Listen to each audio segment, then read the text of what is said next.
పరిశుద్ధ గ్రంథంలో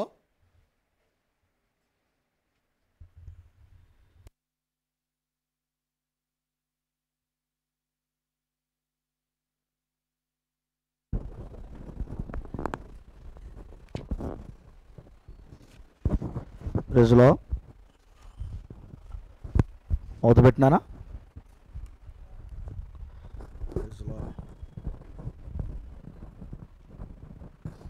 హల్లెలూయా praise the Lord హల్లెలూయా. ఆదికాండము ప్రైజ్ ది లార్డ్. మనం గ్రంథాలు చదువుతున్నా అయ్యా. ఈ నెల గ్రంథం ఆదికాండము, అపోస్తల కార్య గ్రంథములు, 1 యోహాను, 2 యోహాను, 3 యోహాను గ్రంథాలు చదవమని చెప్పాం. ఆల్రెడీ మేము గ్రూపులో పెట్టాం. మరి చదవండి. 2024లో బైబిల్ కొత్త బైబిల్గా మీకు కనపడుతుంది. చదివే వారికి కొత్త బైబిల్గా కనపడుతుంది. Praise the Lord. దేవుడు మిమ్మల్ని దీవించును గాక. తప్పక మీకు కొత్త బైబిల్ అవుద్ది, నాకు తెలుసు. ఆదికాండము 49వ అధ్యాయం చదువుతున్నాం. Praise the Lord. ఆదికాండము 49వ అధ్యాయం. యాకోబు తన కుమారుని పిలిపించి ఇట్లా నేను, మీరు కూడి రండి, అంత్యదినములలో మీకు సంభవింపబో సంగతులను మీకు తెలియజేసేదని. మీరు కూడి రండి, అంత్యదినములలో మీకు సంభవింపబో సంగతులను మీకు తెలియజేసేదను. యాకోబు కుమారులారా, కూడి వచ్చి ఆలకించుడి, మీ తండ్రి అయిన ఇశ్రాయేలు మాట వినుడి అని దీవించాడు. 8వ వచనం చదువుతాను. యూదాను దీవించాడు.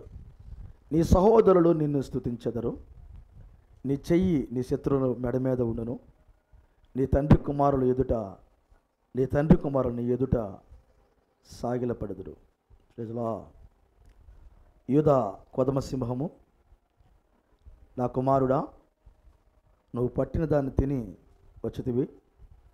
సింహం వలెను, గర్జించు ఆడు సింహం వలెను అతడి కాళ్ళు ముడుచుకొని పండుకొనెను. అతను లేపువాడెవడు? షిలోహు వచ్చే వరకు యోధా యొద్ద నుండి దండము తొలగిపోదు, అతని కాళ్ళ మధ్య నుండి రాజదండము తొలగదు. ప్రజలు అతనికి విధేయులై ఉందురు. ద్రాక్షవల్లికి తన గాడిదను, ఉత్తమ ద్రాక్షవల్లికి తన గాడిద పిల్లను కట్టి, ద్రాక్ష రసములో తన బట్టలను, ద్రాక్షల రక్తములో తన వస్త్రములను ఊతుకును. అతని కన్నులు ద్రాక్షరసం చేత ఎర్రగాను, అతని పళ్ళు పాల చేత తెల్లగాను వండును. దేవుడు ఈ మాటలు మన కొరకు దీవించును గాక. కూర్చుందాం అందరం. కృప కలుగును గాక. దేవుడు మిమ్మల్ని అందరం దీవించును గాక.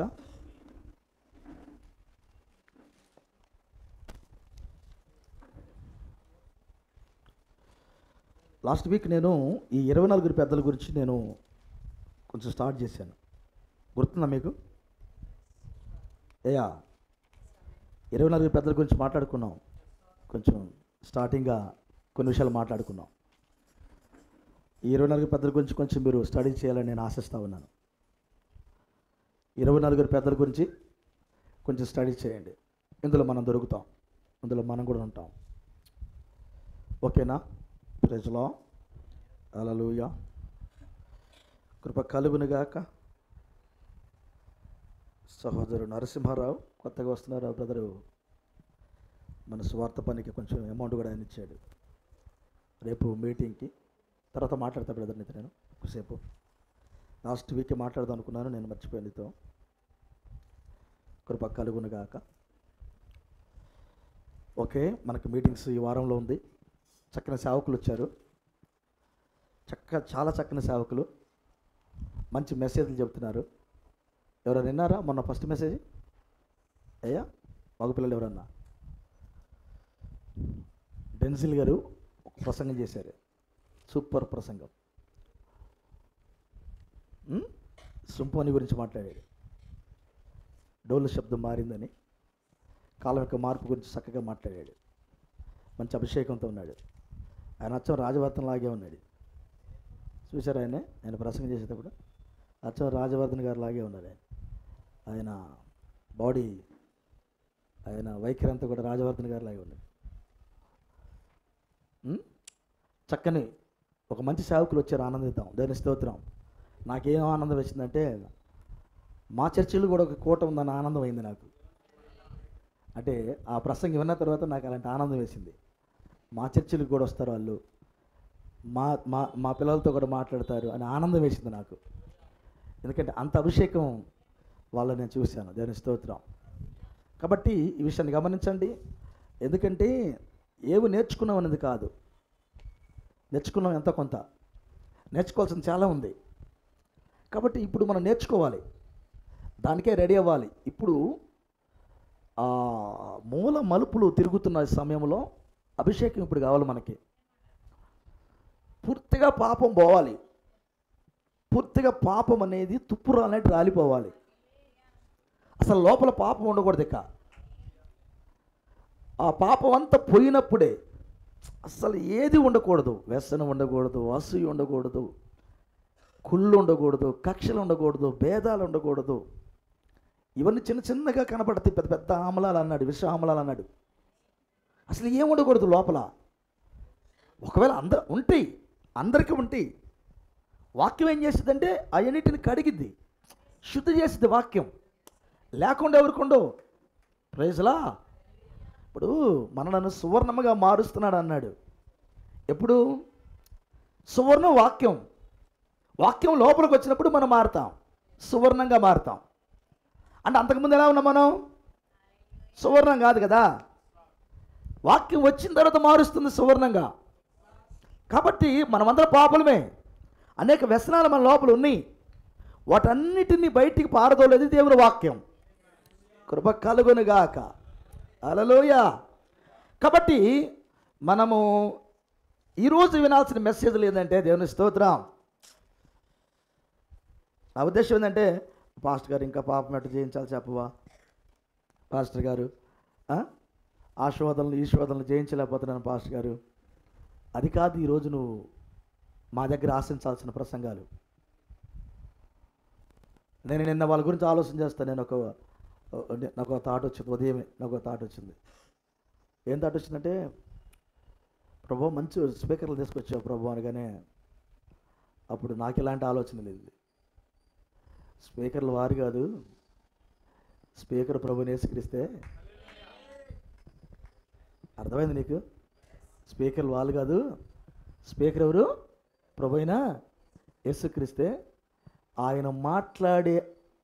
ఆయన దిగొచ్చి మాట్లాడటానికి తగిన శరీరాలు కలిగి ఉన్నారు వాళ్ళు. ఇప్పుడు గమనించు, ఇప్పుడు నీ శరీరం ఎలా ఉందో. వినటానికి కూడా తగిన శరీరం ఉండాలి, వినటానికి శరీరం ఉండాలి. నువ్వు గమనించు, వర్తమానము సేవకుల్లో నుంచి వచ్చి, ప్రవక్తలో నుంచి వచ్చి, 5 రకాల పరిచర్యలోకి వచ్చి, 5 రకాల పరిచర్యలో నుంచి సంఘములోకి వచ్చినప్పుడు సంఘములో నుంచి ఇతరులకు పాస్ అవ్వాలి. అది మెసేజ్. ఒకవేళగా నువ్వు రెడీగా లేవనుకో, నీ లోపలికి వాక్యం రాదు. వాక్యానికి స్వార్థం లేదు, వాక్యానికి స్వార్థం ఉండదు. వాక్యం ఎందుకు భూమి మీదకి వస్తుందంటే, చీకటి కలిగిన ప్రతి స్థలానికి వెలిగెళ్ళాలి. ప్రైజ్లా. సాక్షార్థమై వెళ్ళాలి. ఒకవేళ వెలుగు సంబంధమైన పిల్లలు ఉన్నారనుకో, వారిని చీకటిలో నుంచి ఆశ్చర్యకరమైన వెలుగులోనికి పిలవాలి. ఇప్పుడు అది వాక్యం చేసే డ్యూటీ. అది కాపర్ ద్వారా వెళ్తుంది, అది విశ్వాస ద్వారా వెళ్తుంది. అది వెళ్ళే విధానం. అది ఒక్కరి ద్వారా, కాపర్ ద్వారా వెళితే దేవుడు అనలేదు. ఆ వెలుగుని విశ్వాసం కూడా మోసుకెళ్తాడు. ప్రైజ్లా. 9 రకాల వరాలు ఎక్కడ పనిచేస్తున్నాడు ఆయన? సంఘంలో. ఓకేనా? 9 రకాల వరాలు సంఘంలో పనిచేస్తాయి. 9 రకాల వరాలు పాస్టర్ గారి దగ్గర పనిచేస్తాయి, విశ్వాసం దగ్గర పనిచేస్తాయి అని చెప్పాడు ప్రవక్త.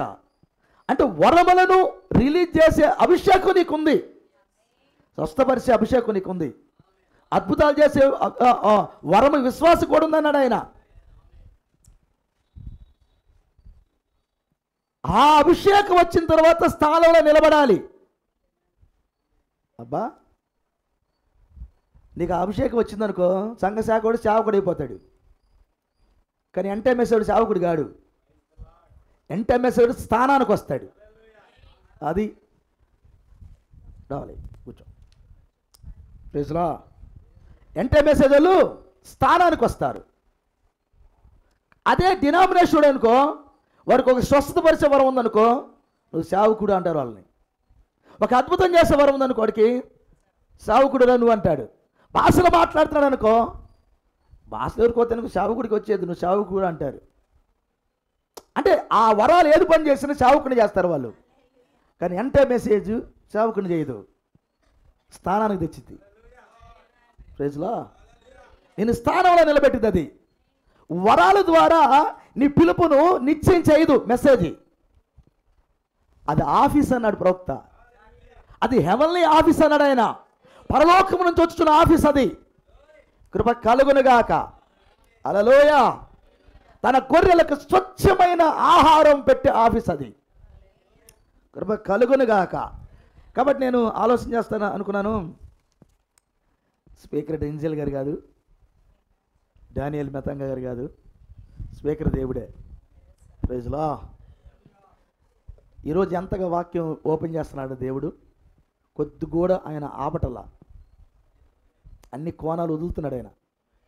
చూడండి అని అన్ని కోణాలు ఆయన వదిలేసేస్తున్నాడు. ఇక సమయం లేదని, ఇక సమయము లేదని వాక్యం ఓపెన్ చేసేసాడు ఆయన. చూడండి అని. ఎవరు తీసుకుంటారు దీన్ని? ఆయన పిల్లలే. ఎంత మెసేజ్ ఓపెన్ అయినా సంఘశాఖ ఆత్మ కలిగిన వాడు తీసుకోడు. సంఘశాఖ ఆత్మ కలిగి ఇక్కడ కూర్చున్నావా, నీకు మెసేజ్ ఎక్కదు. ఇప్పుడు మనం బలహీనలో శ్రమించాడు మట్టిమి, ప్రభువును ప్రశ్నించే హక్కు మనకి ఆడుంది. ప్రవక్త ఒక మాట అన్నాడు, నాకు బాగా నచ్చింది. ఈ మెసేజ్లో, ఈ బైబిల్లో వ్యతిరేకత ఏమి లేదన్నాడు. బా, కానీ నువ్వు చదివేటప్పుడు కొన్ని వ్యతిరేకమైన మాటలు కనబడతా ఉంటాయి. ప్రైజ్లా, కృప కలుగునుగాక. ఇప్పుడు దావీదు గురించి ఒక మాట అన్నాడు ఆయన. దావీదుకి యెష్షయికి పుట్టినవాడు 7వ వాడు, ఇంకొకసారి 8వ వాడు అన్నాడు, ఒకసారి 7వ వాడు అన్నాడు, ఇంకోసారి 8వ వాడు అన్నాడు. దేవుని స్తోత్రం. అన్నాడా? ఎందుకన్నాడు? వ్యతిరేకత లేదన్నాడు కదా. ఈయన కనిష్ఠుడు అన్నాడు ఒకసాట, 7వ వాడని ఒకసాట అంటాడు, కనిష్ఠుడు అని ఒకసాట అంటాడు, తర్వాత 8వ వాడు అంటాడు ఒకటి. వ్యతిరేకత ఉందా అన్నాడు. మరి చూస్తుంటే ఇక్కడ 7వ వాడు అంటాడు, అక్కడ 8వ వాడు అంటాడు. కనిష్ఠుడు అన్నావు, ఓకే, లాస్ట్ వాడు ఓకే, బాగానే ఉంది. 8వ వాడు అంటే 7, 8 అంటే వ్యతిరేకత ఉంది కదా.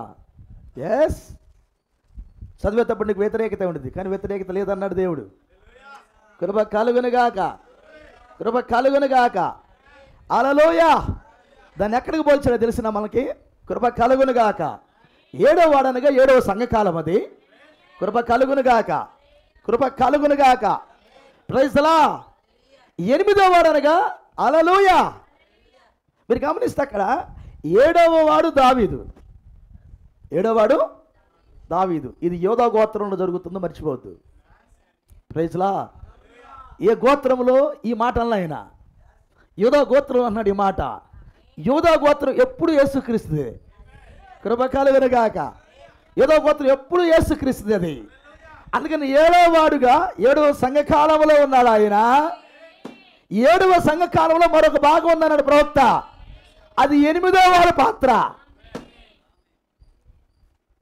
ప్రవక్త ఇప్పుడు ప్రపంచానికి 7వ సంఘకాలం ఇది, కానీ 7వ సంఘకాలంలో దాటాము వధు అన్నాడు. లేఖనం ప్రకారం 7వ సంఘకాలమే, కానీ మనం 7వ సంఘకాలం లేవన్నాడు. 8లోకి వచ్చామన్నాడు ఆయన. 8లో ఎవరున్నాడు? యోధా గోత్రం ఉంది అక్కడ. Praise the lord. కృప కలుగునుగాక. ఆదికాండం 49:8 ఏం స్టార్ట్ అవుతుంది? యోధా గోత్రం స్టార్ట్ అవుతుంది. 49:8 స్టార్ట్ అయ్యింది. దేవునికి స్తోత్రం. యూదా గోత్రం స్టార్ట్ అవుతుంది. దేవుడు మిమ్మల్ని దీవించను గాక. యూదా ఏమంటారంటే 8 అనేది నిత్యత్వం. ఇప్పుడు మనం 7లో లేము, నిత్యత్వానికి వచ్చామన్నాడు ఆయన. నిత్యత్వానికి వచ్చావంటే ఆయన నువ్వు పాక్షికంగా ఏకమయ్యారు. ఇక్కడ ఆయన సన్నిధి ఇక్కడ ఉందని అందుకు చెప్పాడు ఆయన. పాక్షికంగా ఇప్పుడు మనం ఏకమై ఉన్న ఆయన. మనం ఒక సంఘ శాఖ ఆలోచన, నీ ఆలోచన డిఫరెంట్ కాదంటవా? ఒక సంఘ శాఖ చదివే విధానం వేరు, నువ్వు చదివే విధానం వేరు. ఒక సంఘ శాఖ ఆలోచన చేసే విధానం వేరు, నువ్వు ఆలోచన చేసే విధానం వేరు. కృప కలుగునగాక. ఇప్పుడు ఆయన ఏం చేస్తాడు తెలిసిన? వాక్యాన్నిలోంచి నిన్ను నువ్వు చూసుకోవటానికి ఆ పూర్తి వాక్యాన్ని ఓపెన్ చేశాడు ఆయన. ఆయన 7వ కుమారుడు అంటే వాస్తవమే, 8వ వాడు అంటే కూడా వాస్తవమే. ప్రైజ్లా కృప కలుగునుగాక. ఆయన ముందు ఆలోచన కలిగినవాడు ఆయన. కాబట్టి ఆయన అభిషేకాలను ఆయన అలా దాచిపెట్టించాడు ఆయన. దేవుడు మిమ్మల్ని దీవించను గాక.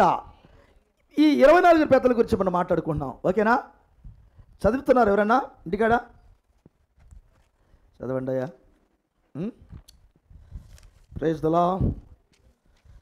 ఈ 24 పెద్దల గురించి, 24 పెద్దలు ఎవరు అనేదాన్ని అనేది చాలా సింపుల్ మాటే. 24 పెద్దలు ఎవరు అనేది 12 మంది గోత్రకర్తలు, 12 మంది అపోస్తలులు. సింపుల్ అయిపోయింది. మనం అదే దాన్ని చూడాలనుకోలేదు. అదే ఒక మాటతో అయిపోయింది. అది దాన్ని చూడడానికి రాలేదు ఇక్కడ మనం. అయితే కొంచెం లోపలికి వెళ్ళాలనుకుంటున్నాం. దేవునికి స్తోత్రం. ఈ 24 పెద్దలు 12 మంది వాళ్ళు, 12 మంది వీళ్ళు.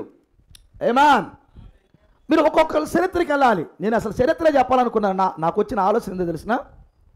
ఏంటి ప్రభా వీళ్ళు అసలు వీళ్ళు ఎవరని అసలు గోత్రకర్తల దగ్గరికి వెళ్దాం. అసలు ఏమేం చేశారు వీళ్ళు, అసలు ఎలా వచ్చారు వీళ్ళు? Praise the lord. కృప కలుగునుగాక. అంత్యదినములో జరిగే దానిని యాకోబు ఏమన్నాడంటే, అంత్యదినములో జరిగే దాన్ని మీకు నేను తెలియజేస్తాను. అంతేనా? ఆయన దీవెనలో అన్న మాట మరొకసారి చదువుతున్నాం. ఆ మాట చాలా ఇంపార్టెంట్. చదువుదాం, మీరు దాన్ని గుర్తుపెట్టుకోవాలి. ఆ మాట యాకోబు, ప్రవక్త అయిన యాకోబు, ఈయన ప్రవక్త. ఆయన అంటాడు, యాకోబు తన కుమారుని పిలిపించి ఇట్లనెను, మీరు కూడి రండి, అంత్య దినములు మీకు సంభవింపబోవు సంగతులు మీకు, అంటే ఈ దినాల్లో సంభవించేదాన్ని చెప్పాడు ఆయన. అంత్య దినాలు అంటే మన దినాలే. ఓకేనా? ముగింపు దినాలు, అంత్య దినాలు. ఈ దినాల్లో జరిగేదాన్ని మీకు చెప్తాను అన్నాడు ఆయన. అంటే ఎప్పుడో కనీసం 2000 సంవత్సరాలు, 4000 సంవత్సరాల క్రితం జరిగిన, ఇంచుమించు 3000 సంవత్సరాల పైన ఆ టైంలో జరిగిన దానిని, అంటే ఆ టైంలో ప్రవశించాడు ఆయన, ఆ టైంలో దీవించాడు ఆయన. అది మన కాలంలో ఇప్పుడు జరుగుతూ ఉంది. Praise the Lord. మన దేవుడు భవిష్యత్తు ఎరిగిన దేవుడేనా? భవిష్యత్తు ఆయన చేతిలో ఉందా? ఆకాశం ఆయనేనా? భూమి ఆయనదేనా? పంచభూతాలు ఆయనేనా? Praise the Lord. టైం ఆయన చేతిలో ఉందా? హల్లెలూయా. మనం ఎవరి చేతిలో ఉన్నాం? మనం ఎవరి చేతిలో ఉన్నాం? చెప్పరే. ఆయన చేతిలో ఉన్నావా? హల్లెలూయా. నిన్ను చంపడానికి అధికారం ఉంది, బతికించడానికి అధికారం ఉంది. హల్లెలూయా. కృప కలుగునుగాక. ఒక మాటలో చెప్పాలంటే ఆయన ఏం సిద్ధపరిచాడో అవి కంటికి కనబడని, చెవికి వినబడనివి. Praise the lord. అవి తీసుకున్న విషయంలో మనం ఇంకా రెడీగాల. ఆయన సిద్ధపరిచిన వాటిని తీసుకున్న విషయంలో రెడీ కాల. Praise the lord. కృప కలుగునుగాక.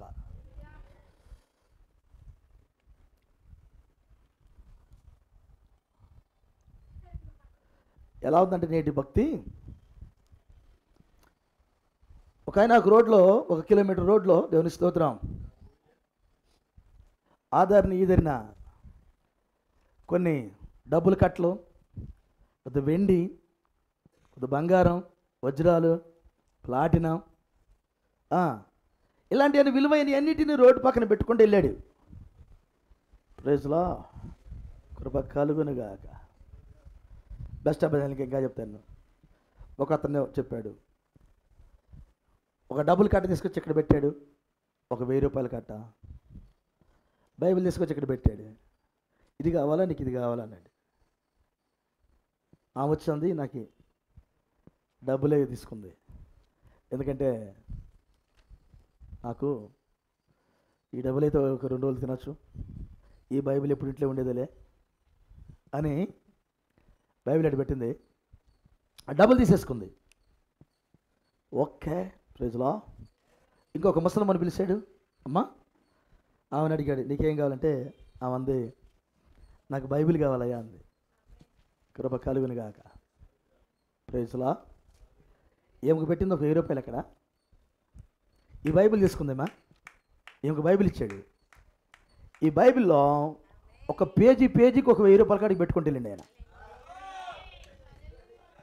అంటే పేజీ తీస్తే ఒక కాగితం ఉంటుంది 1000 రూపాయల నోటు.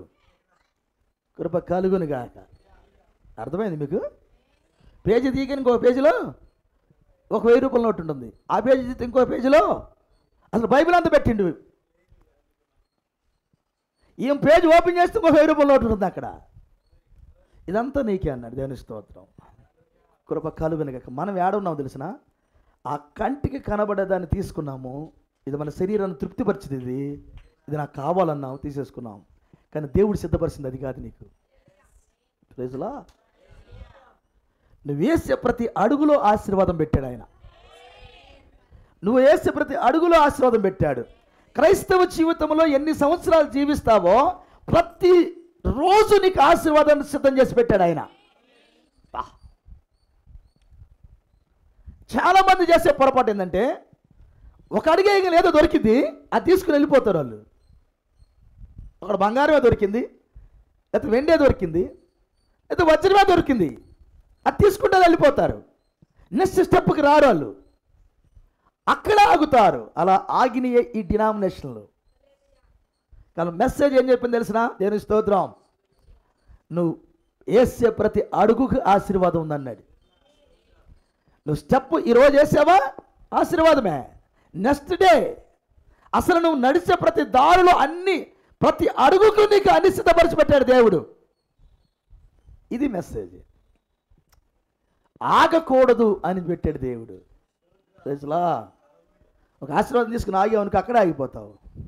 కానీ ఆయన సిద్ధపరిచిన ఆశీర్వాదం అది కాదు. ఆమేన్, హల్లెలూయా. ఈ వాక్యం ఎందుకు చదవాలి? ఈ వాక్యాన్ని ఎందుకు చదవాలి? ఈ వాక్యాన్ని ఎందుకు ధ్యానించాలి? ప్రైజ్ లా. ఈ వాక్యం దగ్గరికి ఒంటరిగా ఎందుకు వెళ్ళి నువ్వు కూర్చొని ప్రార్థన చేయాలి? ఎందుకు నీ హృదయం తెరవాలి? ఎందుకు? ప్రైజ్ లా. నువ్వు ఊహించలేనంత ఆయన చెప్పాడు పౌలు గారు, కంటికి కనబడలేదు, చెవుడికి వినబడలేదు, అంత ఆనందం దేవుడు రెడీ చేసి పెట్టాడు. అది కనబడనది, అది నిరీక్షణతో కూడింది, అది విశ్వాసంతో కూడింది. అది సిద్ధం చేశాడు దేవుడు నీకు. మనం భక్తి చేసేటప్పుడు మన నేత్రాలు తెరవబడాలి. ఏ బహుమానం కొరకు మనం పోరాడుతున్నావో నేత్రాలు తెరవబడాలి. కళ్ళ ముందు దానికోసం కాదు మనం బతకాల్సింది. కళ్ళ ముందు దొరికే ఆనందం కోసం కాదు బతకాల్సింది. ప్రపంచమంతా, నేడున్న ప్రపంచమంతా ఆనందం ఏందో తెలిసిన? వ్యభిచారం. మీకు తెలిసిన? ప్రపంచానికి ఉన్న ఆనందం వ్యభిచారం. కోటేశ్వరుడు కూటికి లేనివాడు, వాడు ఆశించేది కలలకనేది పాపం. దీని గురించి ప్రత్యేకంగా దేవుడు మాట్లాడాడు. దీని మీద నీకు రెవల్యూషన్ ఉంటే కానీ దీన్ని జయించలేవు, లేకపోతే నీ వల్ల కాదు.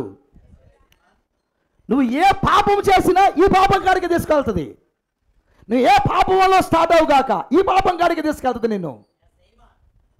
ఎస్, నేను రెచ్చగొట్టేది, నీ శరీరాన్ని రెచ్చగొట్టేది ముసలోడైందాక, ముసలమ్మైందాక ఆలోచనలు నూతనంగా ఉండేది ఈ ఆలోచనలే. చదవండి బైబిల్ని. నిన్ను అపవిత్రుని చేసి నువ్వు 70 సంవత్సరాల వయసుకి వెళ్ళినా కానీ నీకున్న వాక్యాన్ని అంతటిని తుడిసివేసే పాపం ఇది. ప్రత్యక్షంతా పోద్ది ఒక్క దెబ్బకే. అందుకని ఒక్క పాపం చేసినా కానీ నువ్వు ఎంత నేర్చుకున్నావు మొత్తం పోయిద్ది అన్నాడు. ఒక్క పాపం చేసినా చాలు. అందరూ ఈ పాపమే టార్గెట్ చేసింది దెయ్యం. ఈ పాపమే. ఎప్పుడైతే ఈ పాపం పడిపోతున్నావో నువ్వు నేర్చుకున్నదంతా పోతుంది, అంత పోద్ది. ఇట్లా చేయాలి ఇప్పుడు. అందుకని ఒక దేవుడు కుమారుడుగా కుమార్తెగా మనకి దేవుడు ఏమి ఇచ్చాడో తెలిసిన ఒక పరీక్ష పెట్టాడు ఇక్కడ. ఆ పరీక్ష ఏం తెలిసిన, ఈ శరీరాన్ని కాపాడాలి. అది నీ పరీక్ష. ఈ శరీరాన్ని కాపాడాలి. సగం సమర్పించుకుంటే కాదు, కుదరదు. ప్రత్యక్షత అనేది వస్తే పూర్తిగా సమర్పించుకుంటావు. ప్రవక్త ఏమన్నాడు తెలిసిన ప్రవక్త, నాకు ఒక జీవితం ఉంది, ఈ ఒక్క జీవితాన్ని నేను దేవుడికి ఇచ్చాను. ఒకవేళ నాకు 10,000 జీవితాలు ఉంటే 10,000 జీవితాలు కూడా నేను దేవుడికి ఇచ్చేవాడిని అన్నాడు. ఏం చెప్పాడు? ఏం చెప్తున్నాడు ఆయన? నీకున్న ఒక్క జీవితాన్ని పూర్తిగా దేవుడికి, అప్పుడు వాక్యం నీకు బయలుపడుతుంది. మరణము లేని వాక్యం బయలుపడుతుంది. అప్పుడు మరణము లేదు వాక్యానికి బయలుపడుతుంది. ఆ వాక్యం నీకు యుగ యుగాలు ఉండేది వాక్యం బయలుపడుతుంది. నీకు నీ స్థితిగతులు మార్చే వాక్యం, నీ మీద అధికారం కలిగిన వాక్యం నీకు బయలుపడుతుంది. ఓపెన్ అవుతుంది వాక్యం. కృప కలుగును గాక. హల్లెలూయా. కాబట్టి ఇప్పుడు నీకు వాక్యం బయలుపడాలి. పాపమును జయించాలంటే వాక్యం బయలుపడాలి. కృప కలుగును గాక. అర్థమవుతుందా? వాక్యం బయలుపడకుండా వాక్యాన్ని నువ్వేం నేర్చుకోలేవు సహోదరుడా. నీకు వాక్యం బయలుపడాలి. ప్రైజ్ లా. అనగా నీలో పాపం అంతా పోవాలి. పూర్తిగా పాపం అంతా పోవాలి. ప్రైజ్ లా. నటించడం నేర్చుకోకూడదు. ఇక్కడికి వచ్చి జీవించడానికి నేర్చుకోవాలి. ప్రైజ్ లా. ప్రవక్త ఒక మాట అన్నాడు. ప్రవక్త ఒక మాట అంటాడు. ఏమంటాడు తెలిసిన, నాకు గుంపు కాదు కావాల్సింది అన్నాడు దేవుడు. అంటాడట, గుంపు కాదు కావాల్సింది, మండే హృదయాలు కలిగిన వారు కావాలన్నాడు. ఎవరు కావాలి? ఎవరు కావాలి? ఆయనకి మండే హృదయాలు కావాలట. అయ్యా ఇక్కడే ఉన్నారా? ప్రైజ్లా. మరి మీ హృదయాలు ఏమైనా మండుతున్నాయా సార్? మండుతున్నాయా అన్నా? మీ హృదయాలు ఏమైనా మండుతున్నాయా? కృప కలుగునుగాక. ఓరక మండుతున్నాయి అంటే కాదు. కోటి చదువుతాను మీరు. ప్రైజ్లా.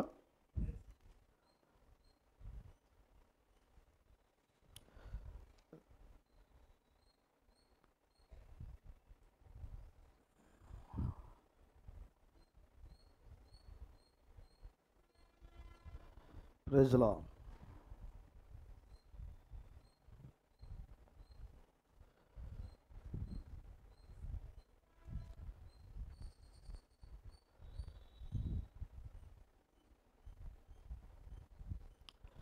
నా సేవ యొక్క ప్రస్తుత దశ మెసేజ్ నుంచి ఎక్కడ ఉన్నారా? నా సేవ యొక్క ప్రైజ్లా.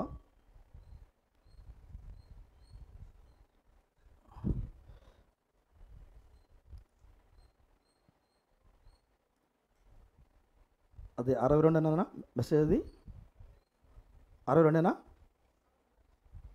ప్రైజ్లా.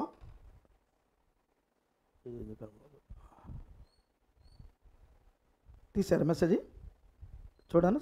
నా సేవకు ప్రస్తుత దశ 60:01.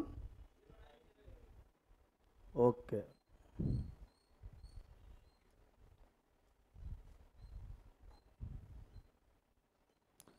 ఓకే. మొదటి పేర ప్రైజ్లా. ఆయన ఇలా అంటాడు, చదువుతున్నాను. ప్రైజ్లా. ఈ పేరాను చదువుకుంటూ వస్తే కిందకు వస్తే ఇది మొత్తం చదువుదాం. ఉద్యమం చాలా అలిసిపోయి సొమ్మసిల్లినట్లుగా అయినది. ఉద్యమం చాలా అలిసిపోయి సొమ్మసిల్లినట్లుగా అయినది. మార్గంలో మాకు చాలా మంచి సహవాసం దొరికినది. అద్భుతమగు కూటములు ఆయా స్థలముల నుండి, అనగా తూర్పు తీరపు, ఎగువ దిగువల నుండి, అలాగే పశ్చిమ తీరము నుండి కెనడా వరకు గల క్రైస్తవుల నుండి అభినందనలు వెలువడుచున్నవి. వేరు శాఖా సంఘం నుండి, అనగా assembly of God, United Pentecost church of God, fire square, ఇంకా చాలా ఇతర సంస్థల నుండి చక్కని సహకారం లభించడం వలన గొప్ప కూటములు జరుగుతున్నవి. అదొక గొప్ప విజయం. ప్రైజ్లా. ఈనాడు విజయం అని చెప్పుకున్న దానికి అది ఏమాత్రం తీసిపోదు. ఓకే, బహుశా చాలామంది దాన్ని గొప్పది అని పిలుచుదురు, కానీ నేను నా మట్టుకు ఒక ఉజ్జీవకర్తను వినాలి. ఉజ్జీవము పరిసమాప్తమగుతున్నదని జాతీయ దృష్టితో చెప్పుచున్నాను. ఉజ్జీవం అయిపోతుందని నేను చెప్తున్నాను. ప్రవక్త కాలం 62 చెప్పిన మాట. ప్రైజ్లా చెప్పుచున్నాను. ప్రైజ్లా. హృదయము అగ్నితో మండే ఉజ్జీవము నేను చూడగోర్చున్నాను. ఇది వ్యక్తిగతం అన్నాడు. హృదయము అగ్నితో మండే ఉజ్జీవాన్ని చూడగోర్చున్నాను. సభ్యులు పోగొవటం కాదు, అది అంటే గుంపులు పోగొవటం కాదు. బా, మా కూటానికి చాలామంది వచ్చారని చెప్పుకోవడం కాదు నేను చూడాలనుకుంటుంది. ప్రైజ్లా. ఈ కూటానికి 1,00,000 మంది వచ్చారు, లేకపోతే మా చర్చికి 1,000 మంది వస్తున్నారు, అది నేను చూడాలనుకోవట్లేదు. ప్రైజ్లా. నాకు వాళ్ళందరూ వస్తున్నారు, అది నేను అది చూడాలనుకోవట్లేదు. ప్రైజ్లా. హల్లెలూయా. పట్టుకున్నారు ఈ మాట. మేము ఆదివారం చాలామంది వస్తున్నారు మా దగ్గరికి, ఆ గుంపును చూడాలనుకోవట్లేదు నేను. ఆమేన్. హల్లెలూయా. అసలు ఏం చూడాలనుకుంటున్నాడు దేవుడు?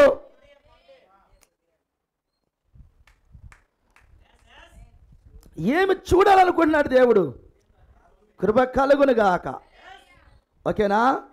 ఆయన అంటున్నాడు, హృదయములు అగ్నితో మండే ఉజ్జీవము నేను చూడగోర్చున్నాను. ప్రైజ్లా. సభ్యులు పోగొట్టు కాదు. అబ్బా, మన ప్రభు రోగులను స్వస్థపరచు, ఎన్నో స్వస్థపరచు అద్భుతములు ఎన్నో చేసాను, చాలామంది రక్షింపబడరి. ఇప్పుడు నేను ఇంటికి వచ్చాను, కొంత సమయం విశ్రాంతి తీసుకుందును. ప్రభు చిత్తమైతే కొద్ది వారంలో మరలా సేవలోనికి వెళ్ళేదును. ప్రపంచమంతా తిరుగుతున్నాడు. ఆయన అన్నాడు, రాబోతున్న దినాల్లో జాతీయ దృష్టితో ఒక మాట చెప్పాడు ఆయన, ఉద్యమం ఆగిపోతుంది. అనగా పెద్ద పెద్ద కోటాలో జరిగే ఉద్యమము ఆగిపోతుంది. దేవుని స్తోత్రం. పెద్ద పెద్ద కోటాలు జరిగే కూటము ఆగిపోతుంది. కృప కలుగునుగాక. ఎక్కడే ఉన్నారా? ఆగిపోతుంది. కానీ ఒక ఉద్యమం ప్రవక్త చూశాడు. ఏదో తెలిసిన, అది వ్యక్తిగతంగా హృదయంలో మండే ఉద్యమం. ఉద్యమం అంటే మన ప్రవక్త చెప్పాడు, చాలాసార్లు చెప్పుకున్నాం మనం. ఉద్యమం అనగా నీలో ఉన్న పాపమంతా బయటికి తరిమివేయటమే ఉద్యమము. మీలో ఉన్న పాపమంతా తరిమివేయటం, అది ఉద్యమం అన్నాడు. నీలో ఉన్న పాపమంతా తరిమివేయబడాలి. ప్రైజ్లా. దీన్ని దృష్టిలో పెట్టుకోండి. దేవుడు మిమ్మల్ని దీవించును గాక, కృప కలుగును గాక. ఓకేనా? ఇప్పుడు మనము గోత్రకర్త దగ్గరికి వెళ్దాం. ఒక్క నిమిషం మీరు దీన్ని చూడాలని. దేవుని స్తోత్రం. యాకోబు వారిని దీవించాడు. ఇటు రెండు అన్నాడు, అంత్యదినములో జరిగేదాన్ని నేను మీకు చెప్తానన్నాడు. అవునా? అంటే 12 మంది గోత్రకర్తల్లో ఆయనకు అన్నాడు, ఈయనకి అన్నాడు. ఆయనకు అంది. ప్రైజ్లా. ఇందులో ఒక విషయాన్ని ప్రవక్త మనం చెప్పాడు. మీరు కానీ చదివితే, మీరు 34 అధ్యాయం చదివితే ఆదికాండము, అక్కడికి వెళ్ళిన తర్వాత చదువు మీరు. అక్కడ 33, 34 అధ్యాయాల్లో 35 అధ్యాయం దాకా పిల్లలకి అనే ప్రాసెస్ రాశాడు. ఎవరు? లేయమ్మ, లేయం యొక్క దాసి, రాహేలు, రాహేలు యొక్క దాసి. వీళ్ళు నలుగురు కలిసి పిల్లల్ని కన్నారు, యాకోబుకి కన్నారు. ప్రైజ్లా. మనకు తెలుసు అబ్రహాంకి ఒక్కడే, అబ్రహాం గారికి ఒక్కడే ఇస్సాకు. అవునా? అబ్రహాం గారికి ఒక్కడే. ఇస్సాకు అయితే ఇద్దరున్నారు, అందులో ఒకడే చెప్పాలి. దేవుని స్తోత్రం. ఎందుకంటే ఇంకొకడు పనికొచ్చేవాడు కాడు. ఇస్సాకు కూడా ఒక్కడే, విశ్వాసానికి పుట్టినవాడు. ప్రైజ్లా. సడన్గా మార్చాడు. యాకోబుకు 12 మందిని ఇచ్చాడు.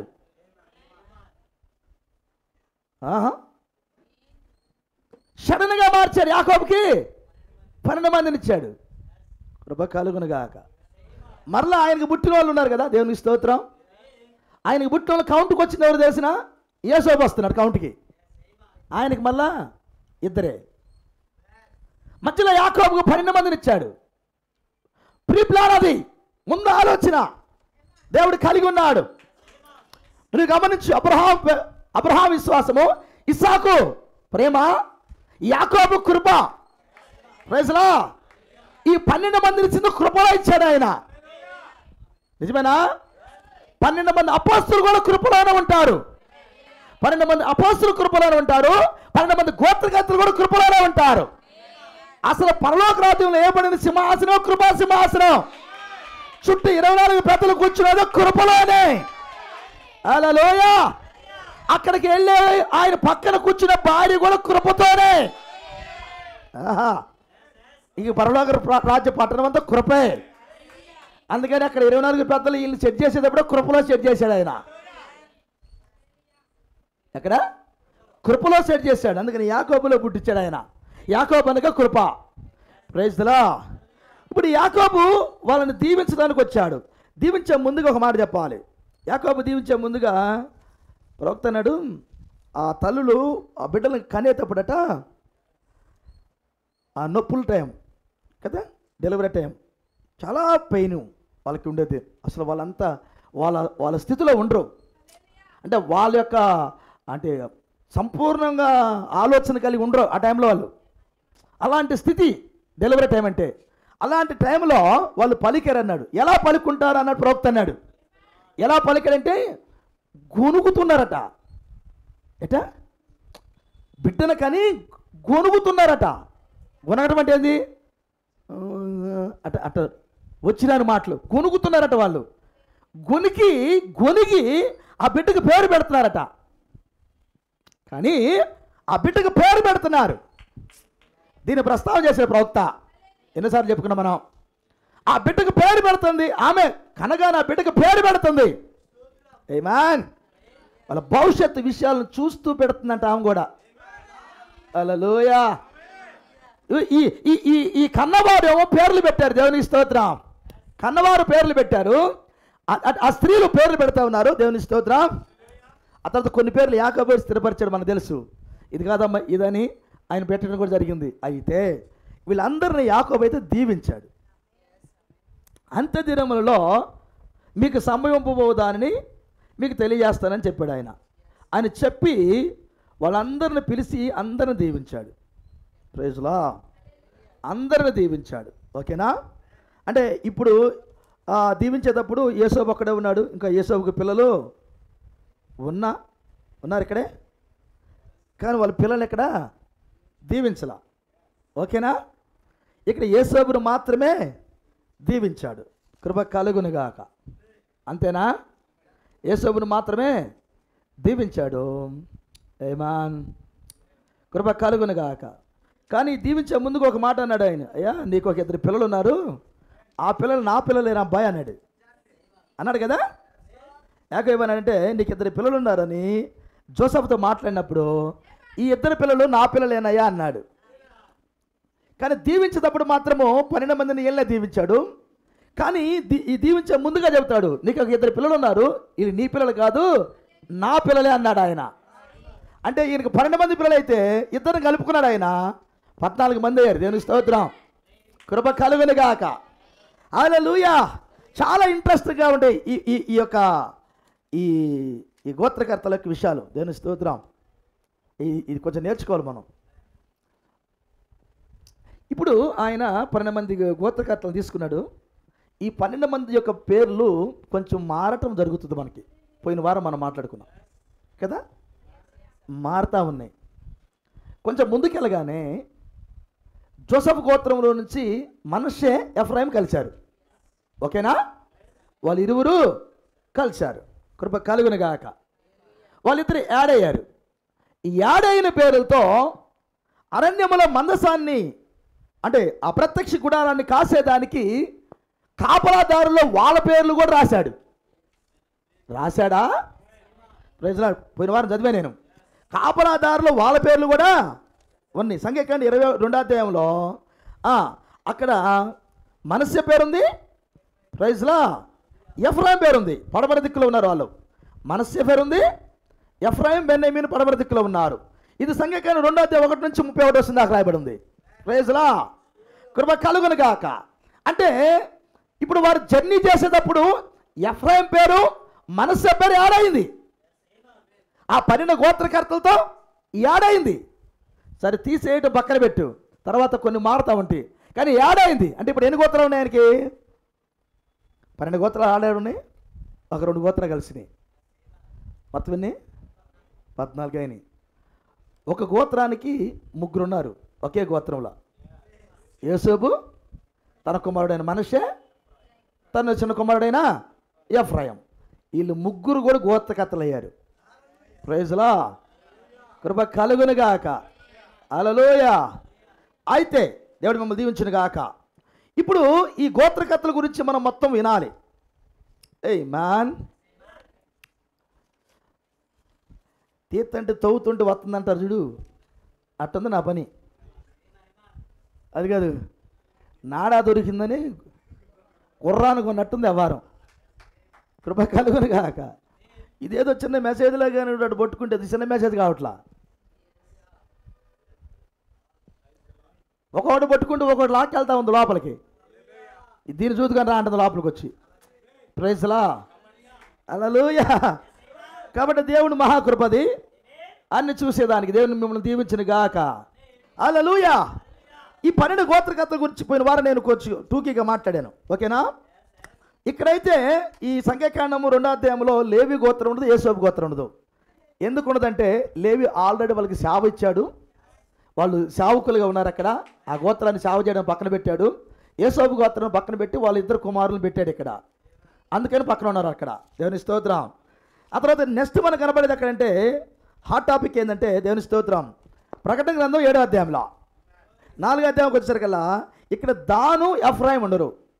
ఇక్కడ దాను ఎఫ్రాయిం ఉండరు. ఈ ఎందుకు దాని ఎఫ్రాయిం ఉండరు అంటే వీళ్ళు పాపము చేశారని చెప్పాడు. దేవుని స్తోత్రం, ఓకేనా? వీళ్ళు విగ్రహారాధనలో పాలు పంపులు పొందారు కాబట్టి వీళ్ళ పేర్లు పక్కన పెట్టాడు. సార్ ఇక్కడే ఉన్నారా? అయితే ఇప్పుడు మనం ఇంకొక హాట్ టాపిక్ కూడా చదివాం. అదేంటంటే యేసుకెళ్ళి కింద 48వ అధ్యాయంలో ప్రైజ్లా ఇక్కడ పరలోక రాజ్య పట్టణంలో గుమ్మముల మీద పేర్లు చదివాం. ప్రైజ్లా, గుమ్మముల పేర్లు ఎలా రాయాలంటే గోత్రకర్తల పేర్లను బట్టే రాయాలన్నాడు. ఇది కూడా నేర్చుకున్నాం మనం. గోత్రకర్త పేర్లను బట్టే గుమ్మముల మీద పేర్లు రాయాలన్నాడు. ఎందుకు? ఎందుకు ఎందుకు ప్రైజ్లా, ఇప్పుడు నేను ఆలోచన చేసావా? చెయ్యం, కానీ ఆయన తగ్గలిగిన దేవుడు మనకి చేపిస్తాడు ఆయన. ప్రైజ్లా, హల్లెలూయా. అయితే ఈ వస్తాను, అక్కడికి వస్తాను. ఇప్పుడు ఇక్కడ ఈ గోత్రకర్త పేర్లు మొత్తం ఉన్నాయి, కానీ ఇక్కడ ఎవరుంటారంటే తెలిసిన? మనష్షే, ఎఫ్రాయిం ఇక్కడ ఉండరు. ఈ 48వ అధ్యాయంలో మనష్షే, ఎఫ్రాయిం లేరు. యేసుకేలు చూసిన దర్శనంలో దీన్ని ఎక్కడ తీసుకెళ్ళి కలిపాడంటే ప్రకటన గ్రంథము 20వ అధ్యాయంలో ఉన్న 12వ వచనంలో ఉన్న గోత్రకర్తల దగ్గరికి తీసుకెళ్ళి కలిపాడు. పోయిన వారం చూసాం మనం. దేవుని స్తోత్రం. ఎందుకు మనష్షే, ఎఫ్రాయిం పేరు అక్కడ లేదు? అంతేగా, అక్కడ ఎందుకు లేదు? ప్రైజ్లా, ప్రకటన గ్రంథంలో ఎందుకు ఉంది? ఇంకొక మాట, ఆ గోత్రాలకు స్వాస్థ్యములు పంచినప్పుడు స్వాస్థ్యాల దగ్గర వెళ్ళి పేర్లు ఉన్నాయి, అది రాశాడు ఆయన. స్వాస్థ్యములకి పంచే దగ్గర రాశాడు. ఎఫ్రాయిం ఉన్నాడు, మనష్షే ఉన్నాడు. అక్కడ గోత్రకర్త అని చెప్పాడు, వాళ్ళు కూడా బాగా ఉంది అన్నాడు. కానీ గుమ్మాల మీద అయితే వీళ్ళ పేర్లు లేవు. ప్రైజ్లా, ఎందుకని? కృప కలుగునుగాక, కృప కలుగునుగాక. కానీ యాకోబు దీవించేటప్పుడు వీళ్ళనే దీవించాడు. కానీ ఆ తర్వాత మరలా ఇంకొక ఆయన దీవించాడు, అది కూడా చదివాం మనం. ఎవరు? మోషే గారు దీవించారు. అక్కడికి వచ్చారు, మరలా మనష్షే వస్తారు అక్కడికి, ఆ దీవునికి వస్తారు మళ్ళా. టోటల్గా మనకి ఏమర్థమవుతుందంటే మనష్షే, ఎఫ్రాయిం అనే గోత్రములకు దీవెనలు వాళ్ళకు ఉన్నాయి. ఏమాన్, అంతగా దీవించబట్టడానికి వాళ్ళు ఏం చేశారు? అబ్బా, అంతగా దీవించబట్టడానికి వాళ్ళు ఏం చేశారు? అసలు నువ్వు దీవించబట్టడానికి నువ్వేం చేసావు? ఎక్కడ ఏమ్మా ఏం చేశారు మీరు? ఈ గడియ వర్తమానం వినడానికి నువ్వేం చేసావన్నా? అయ్యా, ఈ గడియ వర్తమానం వినడానికి నువ్వేం చేసావు? నేనైతే ఏం చేయలే. ప్రైజ్లా, హల్లెలూయా. నేను రోజు నాకు వండరే, ప్రతిరోజు వండర్ అవద్దు నాకు. ఎందుకు తెలిసిన? నా స్థితి ఏందో నాకు తెలుసు, నా స్థితి నాకు తెలుసు. మర్చిపోకూడదు మనం. ఇలాంటి స్థితిలో ఉన్న నన్ను తీసుకొచ్చి ఇక్కడ పెట్టి ఈ వాక్యం చెప్పటం, ఇన్ని సంవత్సరాలు వాక్యం అర్థమయ్యేది కాదు. మీరు నమ్ముతారో నమ్మరో నాకు తెలియదు, కానీ నేను ఒక బోధకుడిగా ఉన్నా ఇక్కడ. నేను 20 సంవత్సరాల నుంచి నేను బోధ చేస్తున్నాను నేను, కానీ సంపూర్ణంగా వాక్యం అయ్యేది కాదు. ఈరోజు అర్థమైనట్టు సాక్షి నేను. ఎన్నో ప్రసంగాలు చేసాం, గ్రంథం అంతా చదివాం, ఎన్నోసార్లు చదువుతా ఉన్నాం, అన్ని గ్రంథాల దగ్గరికి వెళ్ళాం, అన్ని పదాలు చదువుకుంటూ వెళ్ళాం. కానీ ఈరోజు అర్థమైనట్టు, ఈరోజు అర్థమవుతున్నట్టు వాక్యం అర్థం కాల. అది నాకు అర్థమైందంటే, ఈ రోజు నీకు ఏది అర్థం కాలేదు అది అర్థం చేస్తాడు. కానీ ఈరోజు అర్థమయ్యే విధానం బట్టి చూస్తే నాకు అందరూ ఎంత కృప దొరికింది నాకు. అది కృతజ్ఞత. ఎంత కృప దొరికింది నాకు. Praise Lord. హల్లెలూయా. ఇప్పుడు ఈ గోత్రకర్తల పేర్లు కొంచెం తీసేస్తున్నాడు, కలుపుతున్నాడు. ఓకేనా? ఎందుకు తీసేసాడో చెప్తున్నాడు. కానీ ఫైనల్కి వెళ్ళేసరికల్లా, ఆమేన్, ఫైనల్కి వెళ్ళేసరికల్లా దేవునికి స్తోత్రం, అక్కడైతే వాళ్ళ పేర్లు ఉంచాడు. బాగా మనకి ప్రశ్నగా ఉండేది ఎక్కడంటే, 1,44,000 మంది 12,000 కాడికి తీసేటప్పుడు అక్కడ దాను ఉండడు, ఎఫ్రాయిము ఉండడు, అక్కడ మనుష్య ఉంటాడు. ఎక్కడ ఉన్నారా? నెక్స్ట్ అక్కడికి వెళ్ళిన తర్వాత గోత్రకర్తల పేరు దగ్గరికి వెళ్తే మనుష్య ఉండడు, దాను ఉంటాడు అక్కడ. గమనించారా? మనుష్య ఉండడు అక్కడ, దాను ఉంటాడు అక్కడ. దాన్ని ఏమన్నాడు తెలిసిన? అసలు దానునికి ఎందుకు దాని మీద ఇంత కోపం అంటే, అసలు గోత్రకర్తలు అందరిలో మొట్టమొదటిసారిగా విగ్రహారాధన చేసి ఇంట్లో పెట్టుకున్నది దాను వంశస్థులు. మీరు న్యాయాధిపతుల గ్రంథం 18వ అధ్యాయం చదువుతారు. దాన్ని న్యాయాధిపతుల గ్రంథం 18వ అధ్యాయం చదువుతారు. ఆ మాట మీరు మొట్టమొదటిసారిగా విగ్రహారాధన, ఆ బొమ్మలు తీసుకొచ్చుకొని ఇంట్లో పెట్టుకుంది దాను వంశస్థులు. మొట్టమొదటి పాపం చేసింది వాళ్ళే. అది న్యాయాధిపతుల గ్రంథం 18వ అధ్యాయంలో రాయబడింది. అక్కడి నుంచి వాళ్ళు దాను ఆ యొక్క యెరొబోము కాలంలో పాపం చేస్తారు కదా. యెరొబోము కాలంలో పాపం జరిగింది కదా 2 స్థలాల్లో. ఏ స్థలాలు అయ్యి? 1 దాను, 2 బేతేలు. ఓకేనా? అక్కడ కూడా ఈ పేరు ప్రస్తావనకు వచ్చింది. ఓకేనా? బేతేలు, దానిలో పాపము, విగ్రహారాధన జరిగింది. ఆ తర్వాత సేవకులు కాని వారు సేవకులుగా రంగం మీదకి వచ్చిన స్థలాలై, అర్హత లేని సేవకుల్ని అర్హులుగా చేసి సేవ చేపించారు. దొంగ సేవకుల్ని ఉన్నత స్థలాలను కట్టారు. అక్కడ అసలు మందిరాన్ని వదిలిపెట్టి ఉన్నత స్థలాలు కట్టారు. ఆ ప్లేసుల్లోనే పాపం పెరిగింది అక్కడ కదా. అందుకని దీని మీద, ఈ దాను మీద దేవుడు ఒక దృష్టి పెట్టాడు. అయితే అద్భుతం ఏంటంటే, పరలోక రాజ్య పట్టణం గుమ్మల మీద అయితే దాని పేరు ఉంది.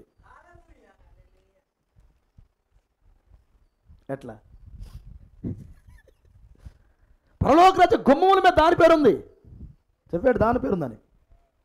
ఎట్లా? ఆహా, కృప కలుగును గాక.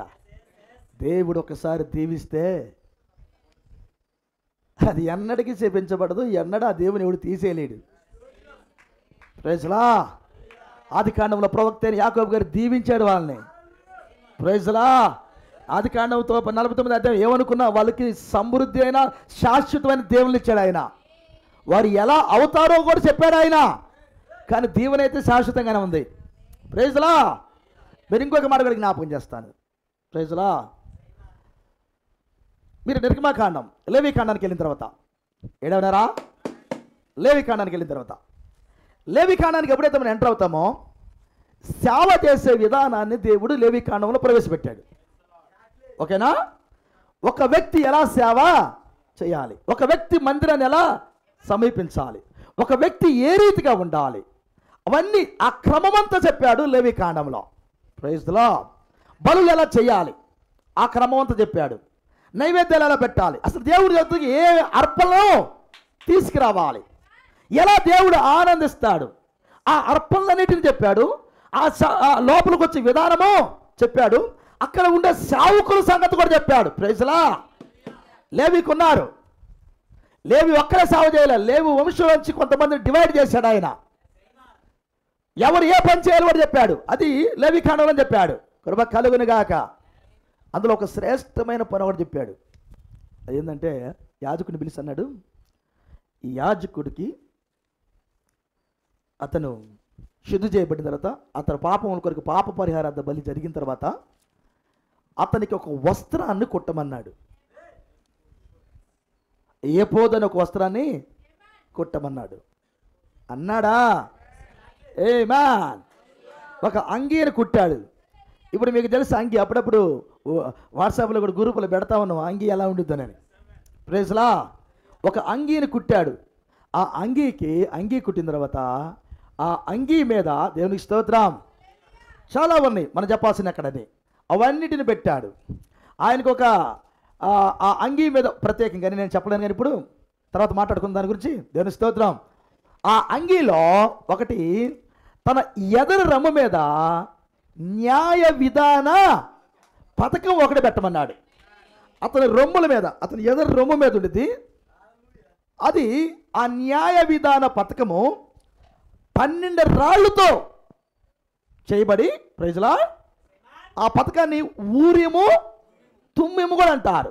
ప్రైజ్లా.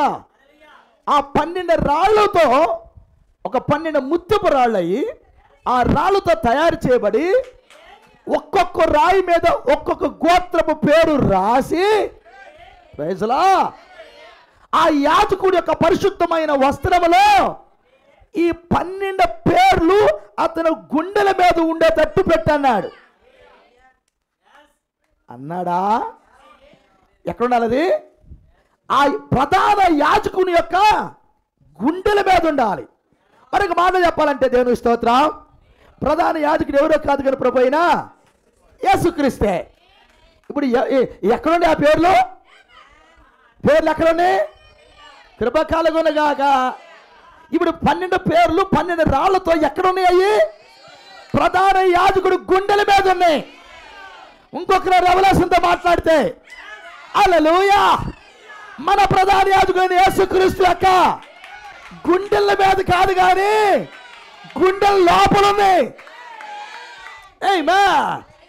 లోపల ఉన్నాయి ఆ పేర్లు.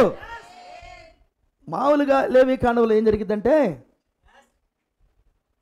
ప్రధాన యాజకుడు సంవత్సరానికి ఒకసారి ఈ పేర్లను ఎదర్రం మీద పెట్టుకొని ఆ వస్త్రముల భాగముగా పెట్టుకొని ఈయన అతి పరిశుద్ధ స్థలంలోనికి వెళ్ళాలి. Praise the Lord. మీకు ఒక సంగతి తెలిసిన, అతని డ్రెస్సులో ఏది లేకుండా వెళ్ళినా చచ్చిపోతాడు. అతని డ్రెస్సుకుందా కింద గంటలు ఉంటాయి, దానిమ్మకాయలు గంటలు ఉంటాయి, గంటలు ఉండాలి, దానిమ్మకాయలు ఉండాలి. అతనికి బంగారు రేకు ఒకటి ఉంటుంది, తలకి పరిశుద్ధుడు రాయబడి ఉంటుంది. Praise the Lord. అది లేకపోయినా అయిపోద్ది వ్యవహారం. ఆయన డ్రెస్సులో ఆ న్యాయ విధాన పథకం ఉంటుంది. అన్నీ చాలా కొలతలు ఉన్నాయి, అవన్నీ కొలతలతో జరగాలి, అవన్నీ చక్కగా ఉండాలి. అవి వేసుకొని అన్నీ కలిగి లోపలికి వెళ్ళాలి. ఏది లేకుండా అనడానికి లేదు, ప్రతిదీ అతని మీద కనబడాలి. అందులో ఈ 12 పేర్లు ఆ జన్మ రాళ్ళునే ఆ రాళ్ళ మీద చెక్కి, ఆ రాళ్ళు ఒక్కొక్క పేరు కలిగిన రాయి ఆ వరుసను బట్టి ఆ 12 4 వరుసల్లో పెడతారు అక్కడ. ప్రైజ్లా. అక్కడ పెట్టి ఆ 12 రాళ్ళ మీద ఉన్న పేర్లు ఖచ్చితంగా ఉండాలి. మళ్ళీ పేర్లు ఏం వెళ్ళటానికి లేదు. మళ్ళీ ఏ రాయి మీద ఆ పేరు ఆ వరుసలోనే ఉండాలి. ఆ వరుసలో చక్కగా పేర్చి అది ఎదరమ్మ మీద పెట్టుకొని దానిని మోసుకుంటూ ప్రధాన యాజకుడు అతి పరిశుద్ధమైన స్థలంలోనికి సంవత్సరానికి ఒక్కసారి వెళ్తాడు. వెళ్ళిన తర్వాత, లోపలికి వెళ్ళిన తర్వాత ఏం జరిగింది? కృప కలుగునుగాక. ఎక్కడే ఉన్నారా? వెళ్ళిన తర్వాత ఇప్పుడు దేవుడు దర్శించడానికి వస్తాడు. మనందరికీ తెలిసిన విషయం. దేవుడు దర్శించడానికి వచ్చినప్పుడు షకీనా మహిమ అక్కడ దిగినప్పుడు, ప్రైజ్లా, షకీనా మహిమ దిగినప్పుడు తల నుండి అరికాలు దాకా ఆ ప్రధాన యాజకుడు ఆ షకీనా మహిమతో నింపబడతాడు. అంత మాత్రమే కాదు, ఆ షకీనా మహిమతో అతను లోపల వైపు కూడా నింపబడతాడు. ప్రైజ్లా. అసలు ఆ షకీనా మహిమ ఎలా ఉండిద్దంటే అతను ఒక్కసారి నిలబడతాడు చేయదు. అసలు నిలబడలేడంటే ఇక ఆ మహిమ ఎప్పుడైతే అతను లోపలికి వెళ్ళిపోతుందో ఆయన ఆ గదంతా తిరుగుతూ ఉంటాడు, ఆ అభిషేకాన్ని తట్టుకోలేక. ప్రైజ్లా. ఆ గదంతా తిరుగుతూ ఉంటాడు ఆయన అభిషేకాన్ని తట్టుకోలేక. గమనించు, అభిషేకం లోపలికి వస్తుందంటే ఈ డ్రెస్సులో ప్రతిదీ ఉండాలి అక్కడ. ఏమా, అందులో ప్రాముఖ్యంగా ఈ ఊరిము తుమ్మిము ఆయన దగ్గర ఉండాలి. అందులో ప్రాముఖ్యంగా ఈ 12 రాళ్ళు అక్కడ ఉండాలి, 12 పేర్లు అక్కడ ఉండాలి. మరొక మాట చెప్పాలంటే ఈ 12 పేర్లు ఇంచుమించు 2000 సంవత్సరాలు అంటే 1500 సంవత్సరాలు అతి పరిశుద్ధ స్థలములో ఆ అభిషేకం కింద నానిని. ఏవైనా పేర్లు? ఆ అభిషేకం కింద నానిని. ఇప్పుడు చెప్పు, తీసేయడానికి ఏమైనా ఉందంట? కడప కలుగునుగా. నాణ్యా ఎక్కడ నాన్ని? అతి పరిశుద్ధ స్థలంలో. ఎన్ని సంవత్సరాలు? ఇంచుమించు 2 సంవత్సరాలు, 2000 సంవత్సరాలు. కొంచెం తక్కువగా ఉందనుకో. అన్ని సంవత్సరాలు నాన్ని ఆ రాళ్ళు, పేర్లు రాయబడిన రాళ్ళు అయ్యి గోత్రకర్తలు. మీరు గమనించినట్లయితే ఆ ఊరిము తుమ్మిములో లేదా ఆ న్యాయ విధాన పథకంలో మనస్సే ఎఫ్రాయిం పేరు లేదు. ఉందా? వాళ్ళ పేర్లు. కానీ వాళ్ళ నాన్న కష్టపడిన దానికి ఆశీర్వాదాలు దొరికినాయి. అది వాళ్ళ నాన్న కష్టపడ్డాడు. ప్రైజ్లా. ఇంకో మాట చెప్పాలంటే యేసోబు వాళ్ళ నాన్న ఎవరు? యాకోబు. అరే నేను నీ కొరకు బాగా కష్టపడ్డాను అన్నాడు. అన్నాడా? ఏమన్నాడు? ఏమన్నాడు ఆయన? ప్రైజ్లో. వాళ్ళ నాన్న సంపాదించిన సంపాదన అంటాడు కదా నాన్న. ఆ వచనము ఎక్కడ నాన్నది? ఆదికాండము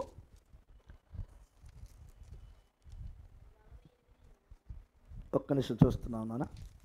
48:22. చదుదాం. నేను నీ సహోదరుల కంటే నీకు ఒక భాగం ఎక్కువగా ఇచ్చి తిని. ఎందుకో తెలిసిన? అది నా కత్తితోనూ నా వింటితోనూ అమోరీల చేతిలో నుండి తీసుకుంటున్నాను యోసేపుతో. ఎందుకు ఈ ఆశీర్వాదము? ఆయన అంటున్నాడు, నేను నీ సహోదరుల కంటే నీకు ఒక భాగం ఎక్కువగా ఇచ్చి తిని. ఇది ప్రవక్త అయిన యాకోబు గారు పలికిన మాట. నీకు 12 మంది సహోదరులు ఉన్నారు, వీళ్ళందరికంటే ఒక భాగం నీకు ఇస్తున్నాను అన్నాడు. ప్రైజ్లా. హల్లెలూయా. అంత ప్రేమే. కృప కలుగునుగాక. ఆయనకి 9 భార్యలు ఉన్నారు. 9లో ప్రియమైన భార్య రాహేలు. నిజమేనా? ఎవరు ఆమె? ప్రియమైన భార్య. వృద్ధాప్యముల పిల్లలు పుట్టారంట. యేసోబు ఎప్పుడు పుట్టాడు తెలిసిన? ఎప్పుడు? 91 సంవత్సరంలో. 91లో పుట్టాడు యేసోబు. ఆ వయసులో కన్నది 90. ఆయన 91 సంవత్సరం వయసులో యేసోబు పుడుతున్నాడు. ఆ ముసలితనంలో యేసోబుకు పుట్టాడు. అందుకనే వాళ్ళందరికీ లేని డ్రెస్ ఈయన గుట్టించాడు. వాళ్ళందరికీ ఎవరికి లేదు. అసలు సగం అసూయ పట్టడానికి, ఈయన కొట్టడానికి, గుంటలో వేయటానికి కారణం ఎవరంటే ఈ డ్రెస్సే. ప్రైజ్లా. అర్థమైందా? ఈరోజున సంఘ శాఖలు మొత్తం మన మీద అసూయపడడానికి కారణం ఏం తెలిసిన? ఈ డ్రెస్సే. ఇది 7 సంఘ కాలంలో వచ్చిన డ్రెస్. ఇది 7 రెయిన్బోల్ ద్వారా వచ్చిన డ్రెస్ ఇది. హల్లెలూయా. అర్థమైందా? వాళ్ళకి అసూయ పుట్టింది. అయితే ఆయనకు ఒక ప్రేమ ఉందంట. భక్త అంటాడు ఆయన ఎంత ప్రేమ అంటే రాహేలు మీద ప్రేమ. ప్రియమైన భార్య, ప్రేమించిన భార్య. ప్రైజ్లా కృప కలుగును గాక. ఒక కొడుకు పుట్టాడు. ఆ కొడుకు మీద ఎంత ప్రేమ అంటే చెప్పలేనంత అబ్బా, ఓరగ ప్రేమ అంటే అట్ట ఏదైనా సంపాదించి ఇస్తే కదా ప్రేమ. ప్రైజ్లా.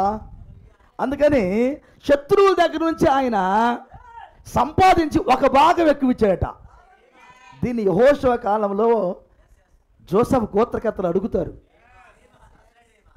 మా నాన్న మాకు ఒక భాగం ఎక్కువ ఇచ్చాడు, నువ్వు అందరితో పాటు ఒక భాగం పంచితే కుదరదు, మాకు 2 భాగాలు పంచియాలన్నది. అప్పుడు యెహోషువ గారు ఏం చేశారు తెలిసిన? 2 భాగాలు పంచిచ్చాడు. కృప కలుగును గాక. ఎందుకో తెలిసిన? ఒకసారి ఆశీర్వాదం రిలీజ్ అయిందా అది శాశ్వతంగా ఉండిద్ది. 2 భాగాలు ఇచ్చాడు ఆయన. ఏమా మీరు గమనించండి, వాళ్ళ నాన్న 2 భాగాలు ఇస్తే వీళ్ళ కొడుకు కూర్చోలా. అది కదా మరి రెవల్యూషన్ అంటే. వాళ్ళ నాన్న 2 భాగాలు నీకు అన్నాడు, 2 భాగాలు తీసుకొని ఈ యేసోబు నేను చేతులకు ముడుచుకొని కూర్చోలా. ఏయా ఇక్కడ ఉన్నారా? ప్రైజ్లా. ఏం చేసాడు ఈయన? కృప కలుగును గాక. ఏయా అటు కనపడంలో ఇటు కనపడతాడు కూర్చోండి. ఇటు ఖాళీగా ఉందిగా. అయ్యా మోషే ఇటు కనపడతాడు కూర్చోండి కొంచెం. ఏ రాజు ఇటు రండి, నాకు కనపడలే మీరు. రే సాగరు కనపడతాడు కూర్చోండి. ముఖం చూడకుండా ఏం ప్రసంగాలు తింటారా మీరు? ముఖాలు చూస్తే కదా కొంచెం అర్థమయ్యేది. రా ఇంకెవరున్నారు అటు. కృప కలుగును గాక. ప్రైజ్లా. ఎవరి పిల్లలు వాళ్ళకి అంతంత మాత్రం ఎక్కదు. బైబిల్ ఏం వాళ్ళే మోసుకెళ్ళాలంది వర్తమానం. ప్రవక్త ఏమన్నా తెలిసిన? ఈ వర్తమానం మోసుకెళ్ళేది ఎవరు? యవనస్తులు అన్నది. వాళ్ళే ఎండరు. ఎంత బాధకుంటుంది మాకు. మోసుకెళ్ళేది వాళ్ళు అన్నాడు. వాళ్ళు వినకపోతే ఎవరు వినాలి? ఇక ముసలాళ్ళు ఎట్టా పోరు, ఎడకపోతారు? పని చెప్పు పాస్టర్ గారు, ఆ పని అండి, ఈ పని అండి, ఈ సాగుతో అయిపోద్ది ముసలాళ్ళ పని. అదే కుర్రోళ్ళకి పని చెప్పు, వాడికి అందాలే కానీ దూకుతురు. ఏడ దూకమని ఆడు దూకుతురు. మనం ఆడ దూకి చేస్తాం ఇప్పుడు. ఏమా అర్థమవుతుందా? అందుకే ఆయనకి తెలుసు అన్నాడు, ఈ వర్తమానం ముసలాళ్ళు మోసుకెళ్ళేది కదా అబ్బాయి, ఇది యవనస్తులు మోసుకెళ్ళే వర్తమానం అన్నాడు. వాళ్ళే మండేది. ప్రైజ్లా. కృప కలుగును గాక. సార్ ఇక్కడే ఉన్నారా? యాకోబు ఆశీర్వదిస్తే వాళ్ళ కొడుకు దాన్ని అట్లా ఉంచుకోవాలా. ఏం చేశాడు? డబల్ చేశాడు. కృప కలుగును గాక. ఎలా పెంచుకుని ఉంటాడు? నీ కొడుకులు కూడా నా కొడుకులు అన్నప్పుడు పెంచుతాం. పెంచాడు. 2 కొడుకులు గోత్రకర్తలు చేసుకున్నాడు ఆయన. అక్కడ ఎంత పెంపకం ఉండాలి? అక్కడ ఎంత పెంపకం ఉండాలి? ఇద్దరు కొడుకులు గోత్రకర్తలు చేశాడు. గోత్రకర్తలకు భాగం వేస్తుంటే ఒక్కడు కూడా నోరు తెరవలా. ఇవాళ ఆయన నా సంఘ పెద్ద, మేం కాదా? ప్రతి చర్చలు తగాదులు ఇయ్యనంట. మార్గారు చెబుతుంటే నాకు ఏమనుకున్నావు, సంఘం పెరిగితే మామూలుగా ఉండదు నీకు. ఆయనేనా అని మరి ఆత్మ ఇప్పుడే ఉంది అనుకున్నాం. అప్పుడే ఉంది.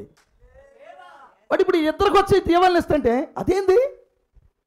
యాకోబుకి ఒక్కడే కొడుకు, 2 కొడుకులు ఉన్నారు. ఒక్కొక్కరికి 5, 6, 7 ఉన్నారు గోత్రకర్తలకి. చరిత్ర చదవండి. అందరికీ ఒక్కొక్క 5, 6 ఉన్నారు కొడుకులు. మరి వాళ్ళు కూడా జరుగుతారు కదా. ఏంటి మా కొడుకులకి మాత్రం భాగం ఇయ్యరా మీరు? యేసోబు కొడుకులకి భాగం ఇచ్చేది మా కొడుకులకి ఇవ్వరా మీరు? అడగరా?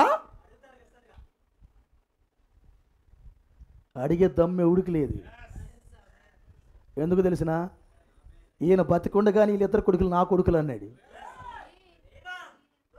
క్రమం చూడు ఎలా ఉందో. ఏ గోత్రకర్త నోరు తెరవలా. ప్రవక్త చెప్పాడు రా, వాళ్ళిద్దరిని కూడా గోత్రకర్తలు అన్నాడు.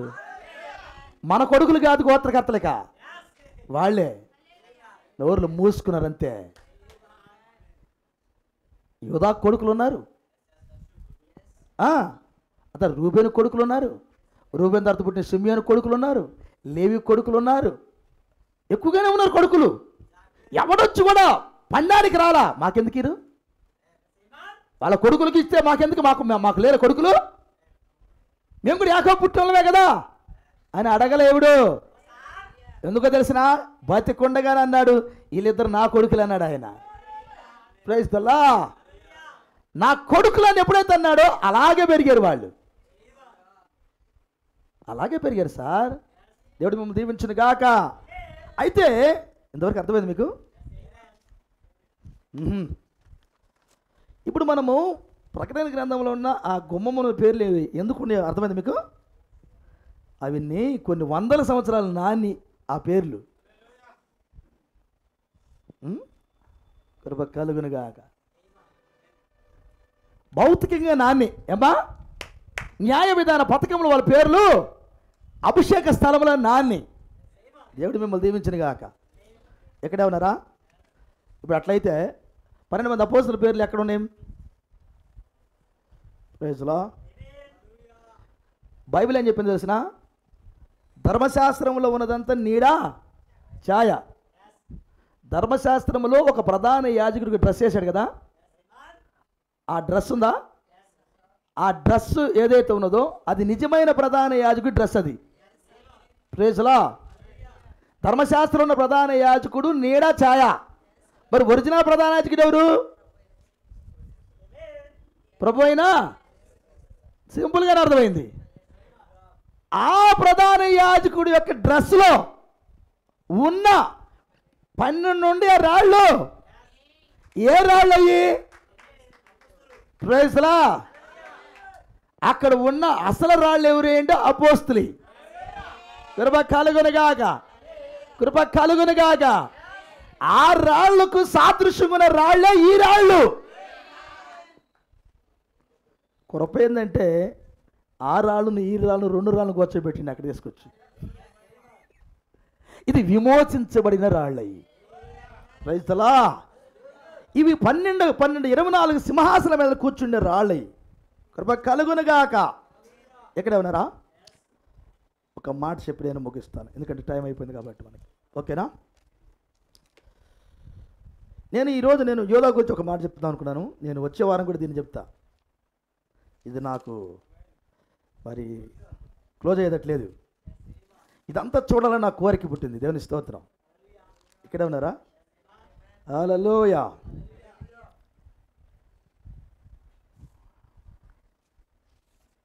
ఒక మాట యోధా గురించి చెప్పి అది ఒక చిన్న ఆలోచన యోధా గురించి చదుదాం. ఓకేనా? ప్రైజ్లా 1వ దినవృత్తాంతాల గ్రంథం, 1వ దినవృత్తాంతాలు. ఇది చదివితే మీకు కొంచెం అవగాహన ఇది. నాతో పాటు 1వ దినవృత్తాంతాలు తీయండి. ప్రైజ్లో 5వ అధ్యాయం చదువుతున్నాం. అధ్యాయం 5 చదువుతున్నాం. ఇశ్రాయేలులకు తొలుసులు కుమారుడైన రూబేను కుమారుల వివరము. ఇది రూబేను గురించి మాట్లాడతారు. ఇక్కడంతా గోత్రకర్తలు వాళ్ళ పిల్లలు అన్నీ రాశారు. ఇక్కడ ఎవరికి ఎంతమంది పిల్లలు ఉన్నారు ఇందులో ఉండేది ఇక్కడ మీరు చదువుకోవచ్చు మీరు ఇంటికి వెళ్ళిన తర్వాత. ఇశ్రాయేలుకు తొలుసులు కుమారుడైన రూబేను కుమారులు వివరము. ఇతడు జ్యేష్ఠుడై ఉండిని కానీ తన తండ్రి పరుపును తాను ఆటంకపరిచినందున అతని జన్మ స్వాతంత్రము ఇశ్రాయేలు కుమారుడైన యోసేపు కుమారులకు ఇయ్యబడెను. ప్రైజ్లా చాలా జాగ్రత్తగా ఇది ఈ పాయింట్. ఆయన అన్నాడు, ఇతను జ్యేష్ఠుడై ఉండిని కానీ తన తండ్రి పరుపును, అనగా తన తండ్రి ఉపపత్ని ఉంది కదా, లేయా యొక్క ఉపపత్ని, ఆమె దగ్గరికి వెళ్తాడు. ఈ మొట్టమొదటి పుట్టిన ఈ రూబేను తన తండ్రి పరుపును అపవిత్రపరిచాడు అన్నాడు. అదే అతను చేసిన పాపం. ప్రైజ్లా తాను అంటుపరిచినందున అతని జన్మ స్వాతంత్రము ఇశ్రాయేలు కుమారుడైన యోసేపు కుమారులకి ఇవ్వబడెను. దేవునికి స్తోత్రం. ఇశ్రాయేలు కుమారుడైన యోసేపుకి ఇవ్వబడెను. యాకోబు కుమారుడు అంటే ఇక్కడ ఇశ్రాయేలు కుమారుడు అన్నాడు ఆయన. ప్రైజ్లా కృప కలుగునుగాక. అంటే ఇశ్రాయేల్ అన్న పేరు ఎప్పుడు వాడాడంటే దీవించబడిన తర్వాత. హల్లెలూయా. మరొక మాట చెప్పండి, పరలోక రాజ్యంలో అతను అసలు ఒరిజినల్ పేరు అది అయింది. కృప కలుగునుగాక. సరే, ఇప్పుడు ఆ యోసేపుకు ఇవ్వబడెను. అయితే వినాలి. అయితే వంశావళిలో యోసేపు జ్యేష్ఠుడుగా దాఖలు చేయబడలేదు. ఇది ఇంపార్టెంట్. వంశావళిలో యోసేపు జ్యేష్ఠుడిగా దాఖలు చేయబడలేదు. జ్యేష్ఠుడు కాదు, వంశవళికి జ్యేష్ఠుడికి రాలా. వాస్తవానికి రూబేన్ జ్యేష్ఠుడు, కానీ పాపం చేసి దాన్ని పోగొట్టుకున్నాడు, జ్యేష్ఠత్వానికి రాలా. అర్థమైందా? కానీ యోసేపుకి ఏం జరుగుతుందంటే జన్మ స్వాతంత్రం దొరికింది. ఏంటి? జన్మ స్వాతంత్రం అన్నాడు. విందాం, దేవుని స్తోత్రం. అయితే వంశవళిలో యోసేపు జ్యేష్ఠుడిగా దాఖలా చేయబడలేదు. యూదా తన సహోదరుల కంటే హెచ్చిన వాడాయను. ఇది ఇంపార్టెంట్. యూదా తన సహోదరుల కంటే హెచ్చిన వాడాయను. అతని నుండి ప్రముఖుడు బయలువెడను. ఒక్కసారి పలికేశాడు అక్కడ. అతని నుంచి దేవుడు యేసుప్రభువు వారు భూమి మీదకి వచ్చాను, ఇది కూడా పలికేశాడు అక్కడే. ప్రైజ్లా. ఒక్క మాటలు ఏం చెప్పాడంటే యూదాలో ఉండి దేవుడు భూమి మీదకి వచ్చాడు, అయిపోయింది. అంటే యోధాన్ని ఎక్కడికి తీసుకెళ్ళాడు చూడు, ఒక్క మాటతో ఒకే లైన్లో తీసుకెళ్ళాడు పైకి. అసలు కృప కలుగునుగాక. అయినను జన్మ స్వాతంత్రము యోసేపుదాయను. ఇది ఇంపార్టెంట్. అది జన్మ స్వాతంత్రము యోసేపుదాయను. కానీ జ్యేష్ఠత్వం అనేది యోసేపుకు రాలా. రూబేను పోగొట్టుకున్న జ్యేష్ఠత్వము యూదాకు దొరికింది. కృప కలుగునుగాక. ఇతను ఎంత ఏం చేశాడు యూదా? ఏమయ్యా, యూదా ఏం చేశాడు? యూదా ఏం చేశాడు? యూదా చేసిన పనుల్లో ప్రముఖమైన పనులు ఏమున్నాయి? కృప కలుగునుగాక. యూదా ఉన్నాడు కదా, ప్రముఖమైన పనులు ఏం చేశాడు? ఆయనకు కృప దొరుకుతుంది, కృప దొరికిందని చెప్పాడు ఆయన. ప్రముఖమైన పనులేమి చేశాడు? అవునా? అర్థమైంది అంతవరకు మీకు? ఇప్పుడు యూదాకి కృప దొరికింది, సహోదరులందరికంటే హెచ్చించాడు దేవుడు. యూదాలో నుంచి దేవుడు కూడా భూమి మీదకి వచ్చేటట్టుగా లైన్ క్లియర్ అయింది. ఇప్పుడు యూదాను ఏం చేశాడంటే ఏమాన్ ప్రముఖుడు చేశాడు. అంటే ఆ రూబేను పోగొట్టుకున్న ఆ జ్యేష్ఠత్వాన్ని ఇతను పొందుకున్నాడు. ఇక్కడే ఉన్నారా? దీనికి బలపడితే ఇప్పుడు చదువుదాం, ఒక మాట చదివద్దాం, ఓకేనా? ఇప్పుడు చదువుదాం, యాకోబు దీవించిన దీవెన చదువుదాం. ఇప్పుడు దీవెని కాడికి వద్దాం. ప్రైజ్లో 49:8, ఆదికాండం 49:8. యూదా నీ సహోదరులు నిన్ను స్తుతించెదరు. కృప కలుగునుగాక. గమనించండి, నీ సహోదరులు నిన్ను స్తుతించెదరు. నీ చెయ్యి నీ శత్రువుల మెడ మీద ఉండును, నీ తండ్రి కుమారుడు నీ ఎదుట. అది ఈయన దీవించేటప్పుడు దీవించేసేసాడు. యోధా ఎవరో చూసేసాడు ముందు ఈయన. ప్రైజ్లా. నీ తండ్రి కుమారులందరినీ ఏమవుతారు వచ్చి? ప్రైజ్లా. మీరు ఒక మాట ఈ కోణంలో చూస్తే వీళ్ళందరూ పోయి ఒకరోజు యోసేపుకు సాగిలపడ్డారు. నిజమేనా? అది యోసేపుకు వచ్చిన దర్శనం నెరవేరేదానికి. కృప కలుగునుగాక. కానీ యాకోబు ఈ యోధాను దీవించేటప్పుడు ఏది ఒకరోజు కాదు, శాశ్వతంగా నీకు ఇవ్వాల్సి, నీకు సాగిలపడేవాళ్ళక. అది దీవెన. ఈ పాయింట్ అర్థమైంది మీకు? యోసేపుకైతే కళ నెరవేరింది, కళ నెరవేరుతుంది. కానీ యోధాకు కళ కాదు, ఇది శాశ్వతంగా ఇచ్చేశాడు దీవెనిక. నీ తండ్రి కుమారులు నీ ఎదుట ప్రైజ్లా సాగిలి పడుతుంది. అందుకని ఆ యూదా గోత్రాన్ని హెచ్చించాడు దేవుడు. ఎందుకంటే యూదా గోత్రం నుంచి ఆయన రాబోతున్నాడు కాబట్టి దాన్ని ముందుగానే హెచ్చించాడు. దేవుని స్తోత్రం. కృప కలుగునుగాక. అర్థమైందా మీకు? ఇప్పుడు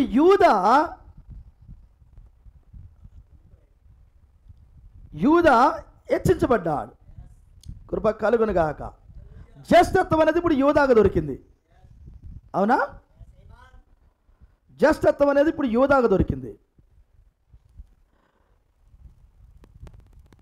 కానీ యోసేపు మాత్రము జన్మ స్వాతంత్రాన్ని పొందుకున్నాడట. ఆ మాట పలికాడు కదా. ఇంతకు జన్మ స్వాతంత్రం అంటే ఏంటి కదా?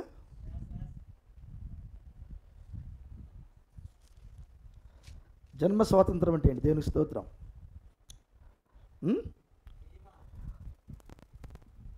యేసోపుకున్న దీవెన తనకు ఉన్నది, తన కొడుకులకి ఉన్నది. అసలు అద్భుతం. ఎందుకంటే యేసోపుకు ఒక దేవుని ఉంది మనకి. యేసోపుకి ఆ మోషే గారు దీవించారు, ఈయన గారు దీవించారు. ఇరువురు దీవెనలు ఎంత గొప్ప అంటే మనము చదువుతాం అక్కడ. భూలోకంలో తన పిల్లలను, తన కుటుంబం అంతటిని దీవెన కిందకి తెచ్చుకున్నవాడు యేసోపు. యేసోపు ఒక పేరు అన్నాడు ఆయన, యేసోపు ఫలించడి కొమ్మ. ఆ వాగ్దానము 100% యేసోపు జీవితంలో నెరవేరటం చూస్తాం. ఆయన ఫలించాడు, ఫలించే కొమ్మయ్యాడు ఆయన. దేని స్తోత్రం. ఇప్పుడు ఈ వంశవాళిలో ఉన్న ప్రతి ఒక్కరి దీవెని వేరు, వీళ్ళ దీవెని వేరు.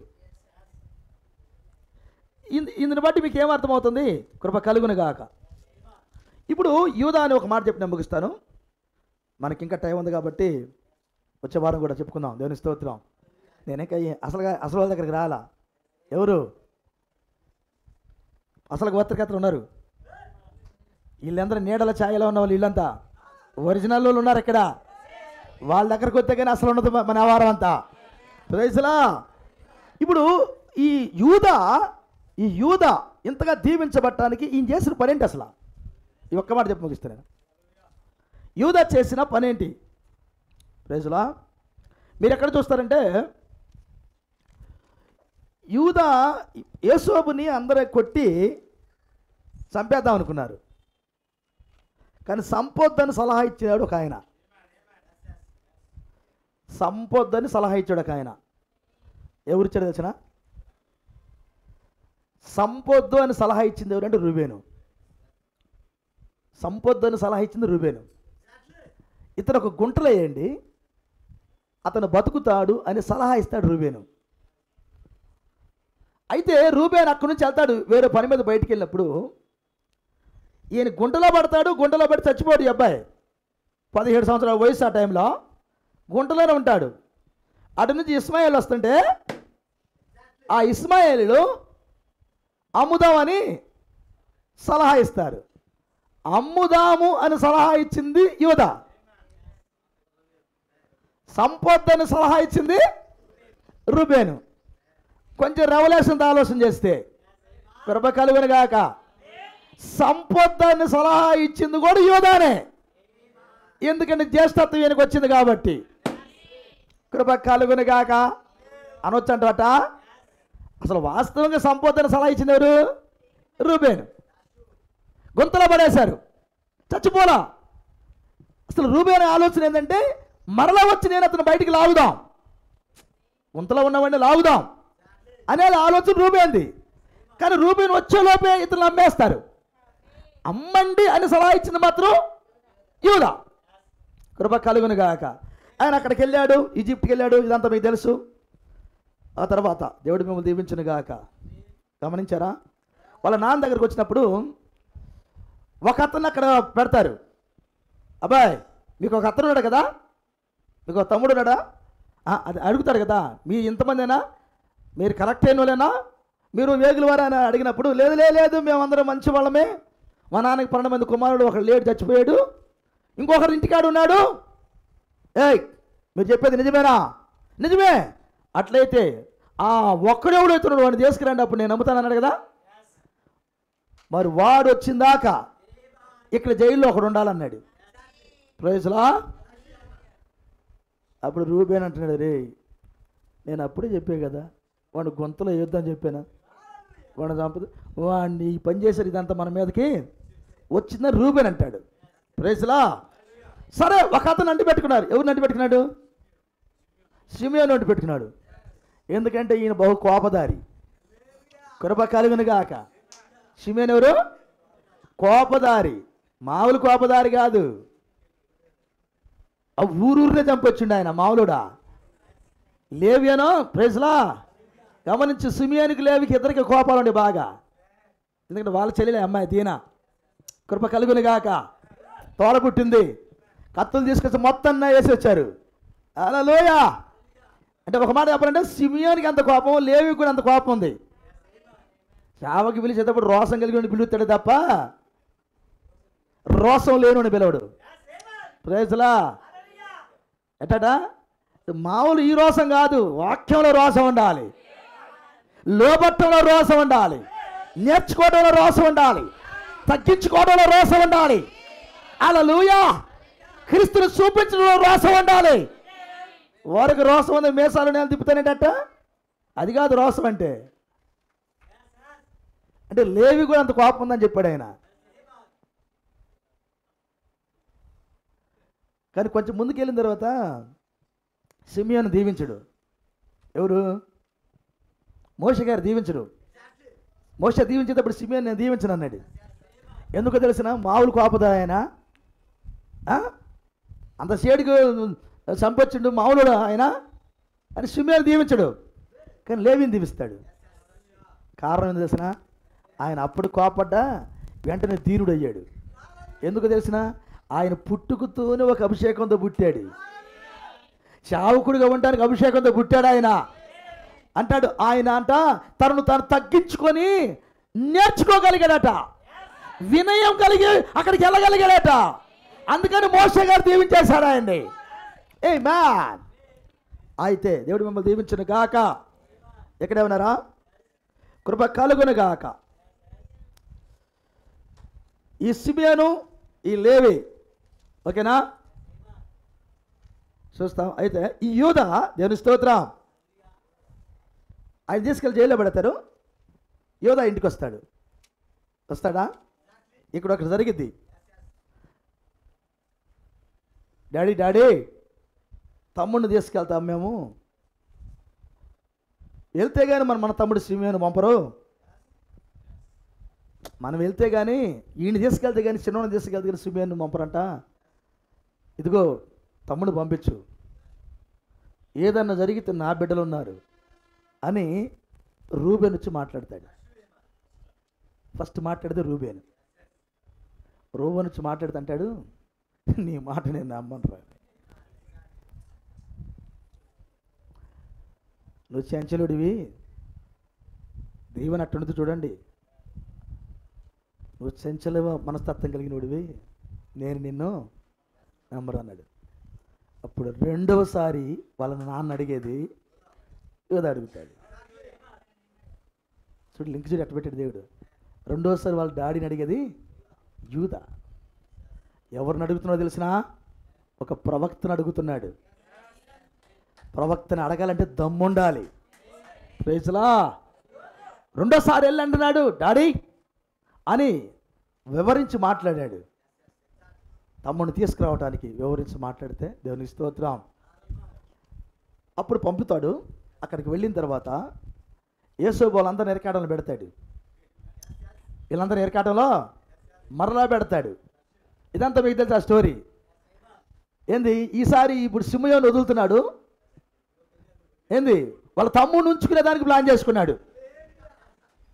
సిమియోను ఏమో వదులుతున్నాడు, వాళ్ళ తమ్ముడిని ఉంచుకునే దానికి ప్లాన్ చేసుకున్నాడు. ఇప్పుడు ఆయన శకునం తీసుకుని ఆయన ద్రాక్ష రసం తాగే ఆ గిన్నె ఉందే, ఆ వెండి గిన్నె తీసుకొని ఈయన గోతంలో పడేశాడు. ఎవడు గోతంలో అయితే నా గిన్నె ఉండదు, వాడే ఇక్కడ బందీగా ఉంటాడు అన్నాడు. మేము దొంగలం కాదు సార్, మేము అట్టటోళ్ళం కాదు, ఎందుకు ఇట్టంటావని అన్నారు వీళ్ళందరూ వచ్చి. గోతాలు అప్పు తీయండి ముందు అన్నాడు. గోతాలు అప్పు తీసేసరికల్లా ఈ చిన్నోడు దాంట్లో గిన్నె దొరికింది. అప్పుడు పట్టుకున్నారు అందరు తలకాయలు. ఏం జరుగుతుందన్నా ఇక్కడ, ఏం జరుగుతుందన్నా ఇక్కడ, అసలు మాకేం అర్థం కావట్లేదు. Praise the Lord. ఎవడికి నోట్లోంచి మాట రావట్లా, ఎవడికి నోట్లోంచి మాట రావట్లా, ఏం జరుగుతుందో అర్థం కావట్లా. Praise the Lord. అప్పుడు రెవల్యూషన్తో బయటకు వస్తాడు యోధా. హల్లెలూయా. రెవల్యూషన్తో యోధా బయటకు వస్తాడు. యూదా ఒక ప్రసంగం చేస్తాడు యోసేపుకి.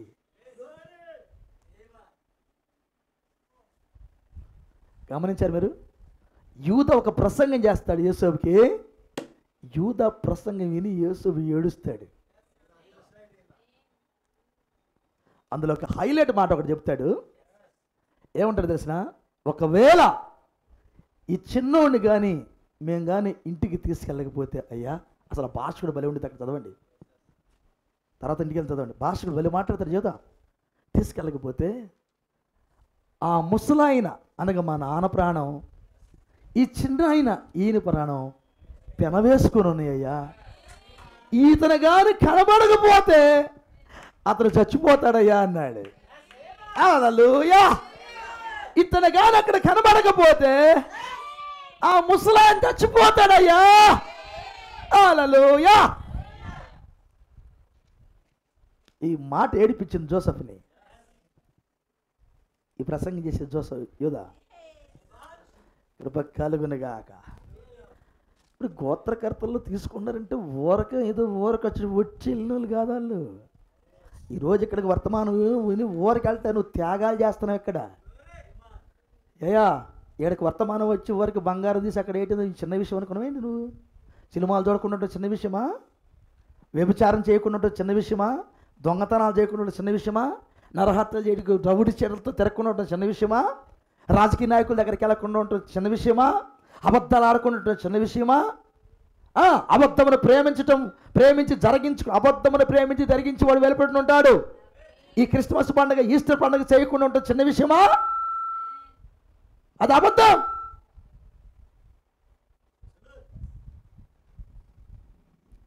అబద్ధమును ప్రేమించి జరిగించేవాడు వెలుపడి ఉంటాడు. అది నీకు అర్థమైంది. దాని జోలికే పోవడల్లా. చిన్న విషయమా? నేను ఎగతాళి చేస్తున్నారు. మీ ఊర్లో ఎగతాళి చేస్తారు. వీడికి క్రిస్మస్ లేదంట, ఈస్టర్ లేదట, వీళ్ళు నెత్తిన గుడ్డ కూడా లేదట, ముసుగు కూడా వీళ్ళు.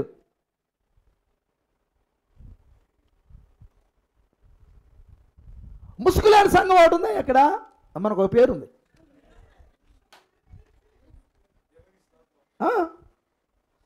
వీళ్ళంతా మనల్ని చూసి ఎగతాళి చేస్తారు. నువ్వేమంటావు? చేసుకో, మేము వాక్యాన్ని జరిగిస్తున్నాం. ప్రైజ్లా, మేము వాక్యాన్ని జరిగిస్తున్నాం. నువ్వు ఏదైతే కష్టపడుతున్నావో దానికి దేవుడు ఫలాన్ని ఇవ్వబోతున్నాడు. దాన్ని ఏమన్నా తెలిసిన మన బైబిల్ భాషలో జయిస్తున్నావు అన్నాడు ఆయన. ఏమన్నాడు? జయిస్తున్నావు అన్నాడు. జయించిన వాడు నాతో పాటు కూర్చుంటాడు అన్నాడు. ఇప్పుడు యోధా ఈ గోత్రకర్తలందరూ ఏం చేస్తున్నారు? అక్కడ వాళ్ళ స్థానంలో జయిస్తూ ఉన్నారు వాళ్ళు. దేవుడు మిమ్మల్ని దీవించను గాక. యోధా ఒక ప్రసంగం చేసినప్పుడు జోసెఫ్ ఏడుస్తాడు కదా? ఏడుస్తాడా? కృప కలుగునుగాక, కృప కలుగునుగాక. సార్ ఇంతకంటే ఒక అద్భుతమైన ఒకటి ఉందని చెప్పి నేను ముగిస్తాను. యోధా ప్రసంగం తర్వాత నేను జోసెఫ్ రిలీజ్ అవుతాడు. తను ఎవరో బయలుపరుచుకుంటాడు. యేసు ప్రభు వారిని రంగం మీదకి తీసుకొచ్చింది యోధా. Praise the lord. జోసెఫ్ మనసులో ఉన్న మాటను బయట పెట్టించింది యోధా. హల్లెలూయా. అప్పుడు దాకా 2 భాషలు మాట్లాడుతున్న జోసెఫ్ యోధా ప్రసంగం విని బయటకు వచ్చాడుక. ఇక నేను ఆగకూడదుక, నేను ఇక దాసలేను, నేను మరుగుగా మాట్లాడలేను. ఓపెన్ అయ్యాడుక. ఎవరు ప్రసంగం వినే? యోధా ప్రసంగం విని. దేవుని స్తోత్రం. కృప యూదాకు ఇంకో గొప్పతనం చెప్తాను. యూదా రక్తము అది కల్తీ లేనిది.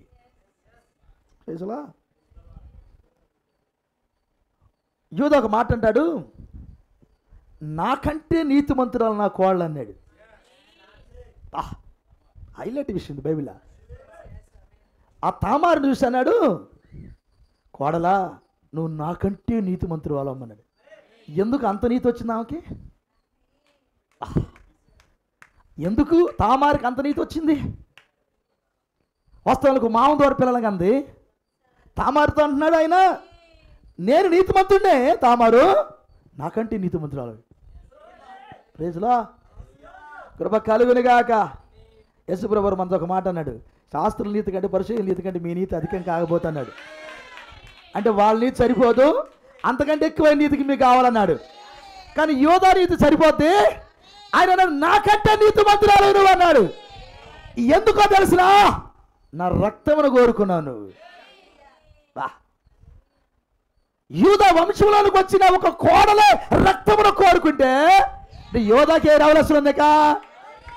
ఈ బ్లడ్ లో కల్తీ లేదు. అందుకు యోధా గోత్రం యేసుప్రభువు వారు కోరుకున్నాడు. ఆ గోత్రంలో పుట్టిన వారికి దేవునికి స్తోత్రం. ఇంకో మాట చెప్పనండి, దేవుని స్తోత్రం. ఒక ఆయన ఒక దారాన్ని చూసి అన్నాడు, ఈ దారానికి నాకేదో సంబంధం ఉంది, ఈ దారానికి ఈ రాహాబుకి ఏదో సంబంధం ఉంది. ఈ దారాన్ని బట్టి ఆమెను చేసుకుంటా నేను. ప్రైజ్ లా, హల్లెలూయా. ఈరోజు యేసుప్రభువు మనల్ని ఎలా చేసుకున్నాడు? హల్లెలూయా. ఆ నీడలో ఛాయలో రాహాబు చేసుకున్నాడు. ఆ యొక్క దారాన్ని బట్టి చేసుకున్నాడు. ఈరోజు మనల్ని కూడా అట్టగా చేసుకున్నాడు ఆయన. కృప కలుగును గాక. ఎన్ని ఆశీర్వాదాలు సార్ యూదాలో ఉంది. మరి ఊరకనే జ్యేష్ఠత్వం వచ్చింది అనుకున్నది ఆయనకి. రూబేను పోగొట్టుకున్నది ఈయనకి ఎందుకు ఇచ్చాడు? అది అది వాక్యం కొరకు ప్రయాసపడుట. అర్థమైందా? వాక్యం కొరకు ప్రయాసపడుట. అయ్యా ప్రయాసపడతారా? దేవుడు మిమ్మల్ని దీవించును గాక. ప్రయాసపడతారా? అయ్యా వాస్తవానికి గోత్రకర్తలు వచ్చే వారం చూద్దాం మనం. 12 మంది గోత్రకర్తల్లో ఒక్కొక్కరికి ఒక్కొక్క ప్రాధాన్యత ఉంది. కొంచెం మీరు చరిత్ర చదివితే ఒక్కొక్కరికి ఒక్కొక్క ప్రాధాన్యత ఉన్నది. ఎవరు తక్కువ కాదు. అర్థమవుతుందా? ఎవరు తక్కువ కాదు. ఆయన దీవించిన దీవెనలో ఉట్టికి రాయలే సార్, చాలా గొప్పగా రాశాడు ఆయన. అన్నిటిని అని ధ్యానించాలి మనం. ఇప్పుడు వీళ్ళకి ఎంత గొప్పతనం ఉంటే 12 మంది అపోస్తలుల సంగతి ఏంటికా? 12 మంది అపోస్తలుల సంగతి ఏంటి? కృప కలుగును గాక. అసలు చేతిలో ఉన్న 7 నక్షత్రాల సంగతి ఏంటి? కుడి చేతులు పెట్టుకున్నాడట. కృప కలుగును గాక. ఎందుకు 7 ముద్రల గ్రంథం ఏడుంది? కుడి చేతిలో ఉంది. నక్షత్రాలు ఎక్కడున్నాయి? అది కదా మరి. కృప కలుగును గాక. నక్షత్రాలు ఆ చేతిలోనే ఉన్నాయి, గ్రంథం కూడా ఆ చేతిలోనే ఉంది. మరి వాళ్ళ సంగతి ఏంటంట? వాళ్ళ గురించి ఇంకెంత పొగడాలి ఇప్పుడు మనం. హల్లెలూయా. అర్థమవుతుందా? కాబట్టి గోత్రకర్తలు 12 మంది అక్కడ 24 సింహాసనం మీద కూర్చున్నారంటే ఏం చేయకుండా వచ్చే వరకు కూర్చోయ్యా. చుట్టానికి పేట వేసినట్టు లేకపోతే ఏదో వేస్తాం వచ్చిన వాళ్ళకి కుర్చీ వేసినట్టు అట్లా వేయాలి. వచ్చి కూర్చోయ్యా తీస్తాము అనలా. వాళ్ళు భూమి మీద ఎంత గొప్పగా త్యాగాలు చేసి వెళ్ళారు వాళ్ళు. ఈ వర్తమానం కొరకు మనం ప్రవక్తగా అద్భుతమైన మాట అన్నాడు. ఏమన్నాడు తెలిసిన? ఆ 12 మంది పక్కనే కూర్చున్నారట. వెనక పక్క ఉండవచ్చు, కొంచెం దూరంగా ఉండొచ్చు, కానీ ఆయన పక్కనే కూర్చుంది మాత్రం వాళ్ళు కాదు, నువ్వు అన్నాడు ఆయన. ఈ వెనక పక్క కూర్చున్న వాళ్ళు ఇంత కష్టపడితే మరి పక్కన కూర్చున్నావు నువ్వు ఎంత కష్టపడాలి? నువ్వు పక్కన కూర్చుంటున్నావు అన్నాడు ఆయన. ఆయన సింహాసనం మీద కూర్చునే అధికారం ఆయన వదులుకుందన్నాడు ఆయన. మరి వాళ్ళే అంత కష్టపడితే, వాళ్ళే అంత వాక్యం కొరకు రోషంగా బ్రతికితే నువ్వెలా బతకాలి? ఎప్పుడైనా ఆలోచన చేసావు? నేను ఆయన భార్యని, నేను పక్కన కూర్చోవాలి, అసలు తీర్పు తీర్చేది నేను, మరి నేను ఎలా బతకాలి? రావద్దా? కృప కలుగును గాక. దేవుడు మిమ్మల్ని దీవించును గాక. కృప కలుగును గాక. ఓకేనా? ఇది కొంచెం చదవండి ఇంటికి వెళ్ళిన తర్వాత మీరు. ఈ 24 పెద్దల గురించి ఒకవేళ మీ దగ్గర ఏదన్నా కానీ అప్డేట్ ఉంటే చదవండి. కొంచెము వెళ్దాం, లోపలికి వెళ్దాం. దేవుని స్తోత్రం. ఎందుకంటే ఈ చరిత్ర అంతా కొంచెం మీకు అర్థమైతే ఎంత ప్రయాసపడ్డారు అనేది. కిరీటం ఒక వ్యక్తికి పెట్టేటప్పుడు అతను ఎంతో ప్రయాసపడితే కిరీటం, అంతేనా? మరి ముఖ్యంగా కిరీటాలు ఎవరికి పెడతారంటే రాజు కొరకు ప్రయాసపడిన వారికి కిరీటాలు పెడతారు. రాజుకు కిరీటం ఉండిద్ది. రాజ కిరీటం ఒక వ్యక్తికి పెట్టాలంటే రాజు కొరకు ప్రయాసపడిన వాళ్ళు ఉండాలి, వాళ్ళకి పెడతారు కిరీటాలు. కాబట్టి రాజు మన భర్త, మరి ఆయన కొరకు ప్రయాసపడాలిగా. ప్రయాసపడిన వాళ్ళకి కిరీటం పెట్టడం కాదు, పక్కన కూర్చుంటూ పెట్టాలన్నాడు. నువ్వు పక్కన కూర్చున్నంత స్థితికి వెళ్ళాలంటే ఎంత కష్టపడాలి అమ్మా? 2024లో ఇప్పుడైనా వర్తమానాలు చదవండి అమ్మా, దయచేసి చదవండి. ఇప్పుడైనా బైబిల్ చదవండి, వర్తమాన పుస్తకాలు చదవండి. అయ్యా ఈరోజు వినకుండా ఈ మెసేజ్ ఇంటికి వెళ్ళిన తర్వాత ఎప్పుడన్నా మరలా పెట్టుకొని విను. మీకోసమే ఎవడో బయటోడు చూస్తాడని యూట్యూబ్లో పెట్టలే, మేము యూట్యూబ్లో అప్లోడ్ చేస్తున్నాం. క్వాలిటీకి ఏదన్నా మీకోసమే, మన సంఘ పిల్లల కోసమే యూట్యూబ్లో పెడుతున్నాం, ఇంకొకరి కోసం పెట్టట్లే మేము. ఎప్పుడన్నా మీకు, ఎందుకంటే నా స్వరం మీకే వినబడింది కాబట్టి అందుకోసం పెడుతున్నాం. ఎప్పుడన్నా వినండి మీరు ఏదైనా పాయింట్. సబ్జెక్టులు మనం చెప్పుకుంటే మన సబ్జెక్టుకి మనం యాడ్ అవుతాం, కానీ పక్కోడు ఎట్ట యాడ్ అవుతాడు? యాడ్ కాలేడు. కాబట్టి మీకోసం ఏదన్నా అర్థం కానప్పుడు వినండి చక్కగా. మామూలుగా రికార్డ్ చేసి కూడా పెడుతున్నాం, ఆడియో మెసేజ్లు కూడా పెడుతున్నాం. పని చేసుకునేటప్పుడు జస్ట్ వర్క్ అట్లా ఆన్ చేసి పక్కన పెట్టుకో, వస్తూ ఉంటే మాటలు ఏదో ఒక మాట దొరికిద్ది. గ్రంథాలు చదవండి, వర్తమానాలు చదవండి. దేవుడు మిమ్మల్ని దీవించును గాక, కృప కలుగును గాక. ఏమ్మా, వాక్యం అంటే ఎలా ఉండిద్దో మీ నోటి మాటతో కాదు కానీ మీ జీవితాల ద్వారా చూపించేదానికి సమయం. ఏమంటారు? నోటి మాటతో కాదు, జీవితం. నీ సహోదరుడికి వందనాలు అన్నప్పుడు జీవం అందాలి. ఎప్పుడు? అబ్రాహాం సహోదరుడికి వందనాలు చెప్పగానే వాడికి లోపల తిరగని పిండం కూడా తిరగాలి. ఎప్పుడు? నువ్వు బాగున్నప్పుడు. అంతేనా? నువ్వు వాక్యంతో ఉన్నప్పుడు వందనాలు అమ్మంటే ఆమెకు అందిద్ది ఏమని? ఒళ్ళంతా జాలతరిచ్చిద్ది. నువ్వు పలకరిస్తేనే జాలతరిచ్చిద్ది. చూడు ఒకసారి, నువ్వు కరెక్ట్గా ఉండి వాక్యంతో ఉండి పక్కడికి వందనాలు చెప్పు, చేయబొట్టుకోగానే వాడు షేకు కుషేపు షాక్ తగలాలి. వాడి ఇంటికి వెళ్ళి గుర్తు చేసుకో, అమ్మో ఆ సిస్టర్ చేయబొట్టుకుంటుంది, నాకు షాక్ కొట్టింది ఏంది అని రావాలి. మరి ప్రార్థన ఆత్మతో ఉంటే అవి వస్తాయి బయటికి. వర్తమానం ఏంటంటే బైబిల్ చదువుతుంటే, వర్తమానం చదువుతుంటే మండే హృదయాలు బయటకు వస్తాయి. అంతేగాని ఏడున్నది ఏడే వదిలిపెట్టి వెళ్ళిపోయి ఏడ మండుతావు నువ్వు? ఎప్పటికప్పుడు పొరగడిపోతుంది నువ్వు. మరలా మీకు వానమాలు చెప్పాల్సి వస్తుంది. మేము రాగానే మీ ముఖాలు చూడగానే వాళ్ళు చెప్పన్నట్టు ఉంది వ్యవహారం అంతా. ఇది చెప్పేట ఏమంటాయా?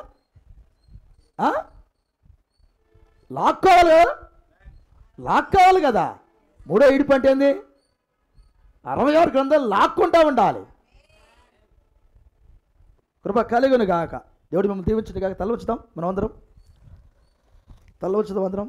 కృప కలుగును గాక. గోత్రకర్తల పేర్లు అందరు తల ఉంచుదాం.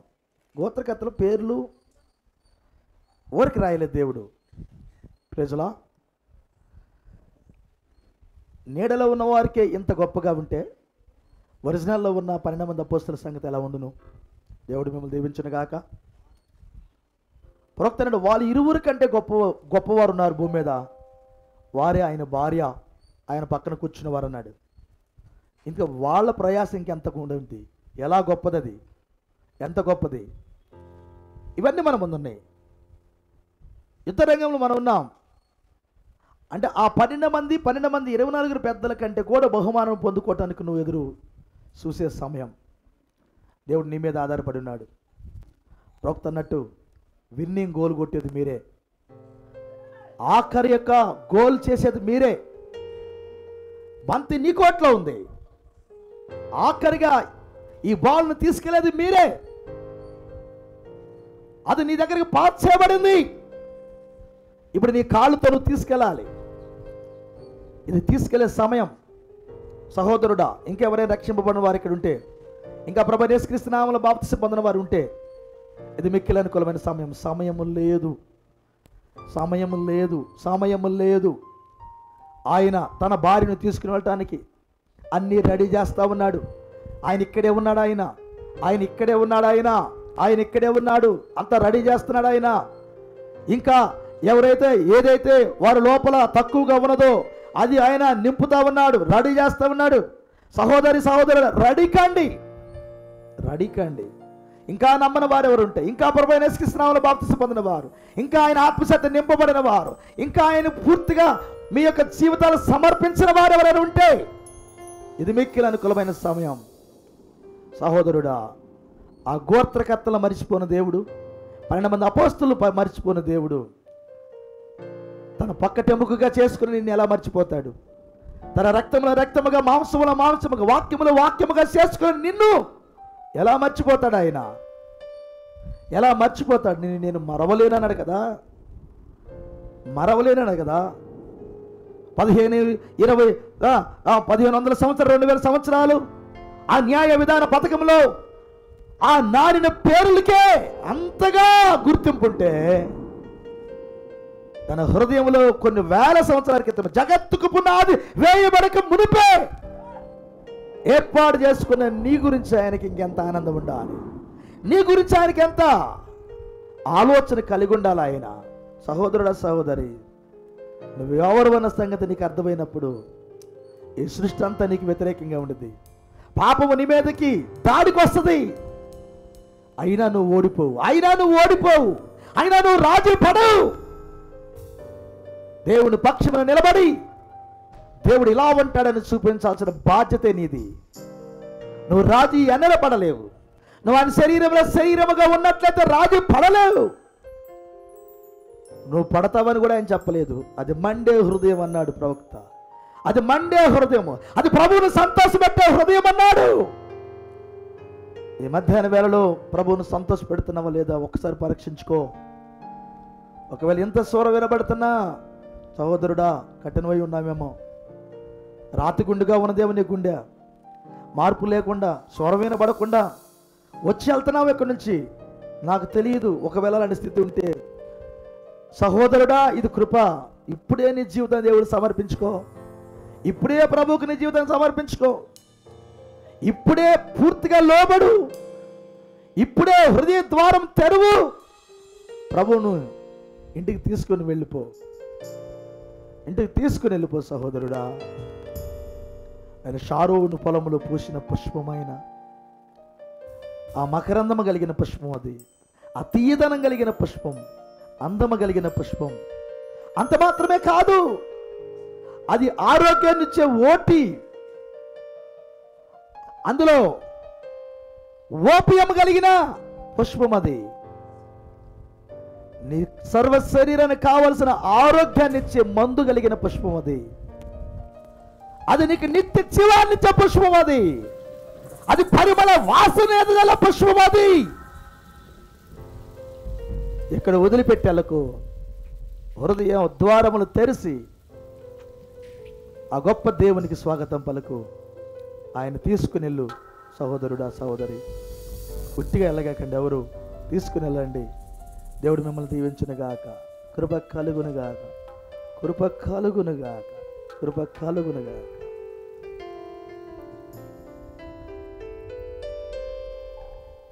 ఎంత అద్భుతమైన కృప,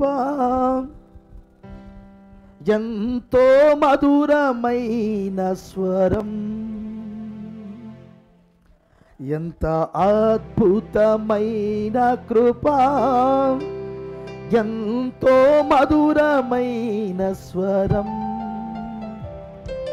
నా వంటి పాపిని ప్రేమించెను, నా వంటి నీచుని రక్షించెను. నా వంటి పాపిని ప్రేమించెను, నా వంటి నీచుని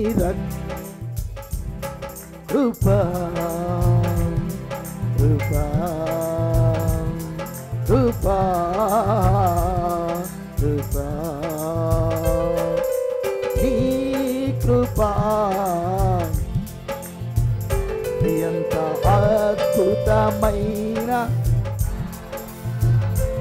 ఎంతో మధురమైన స్వరం.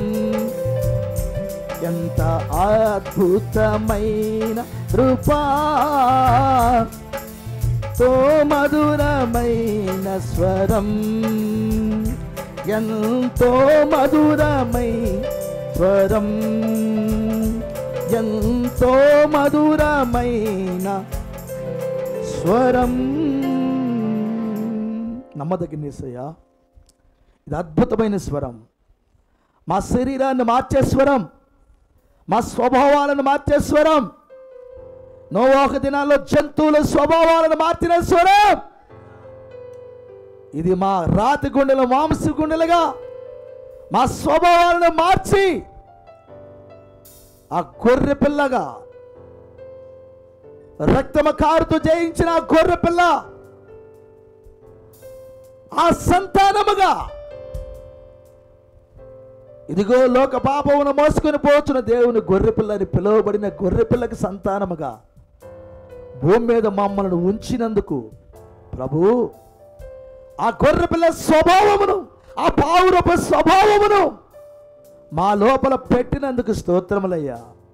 అయ్యా, నీ పిల్లలు ఈ స్థలము నుంచి దీవించబడి వెళుతున్నారని నేను నమ్ముతున్నాను.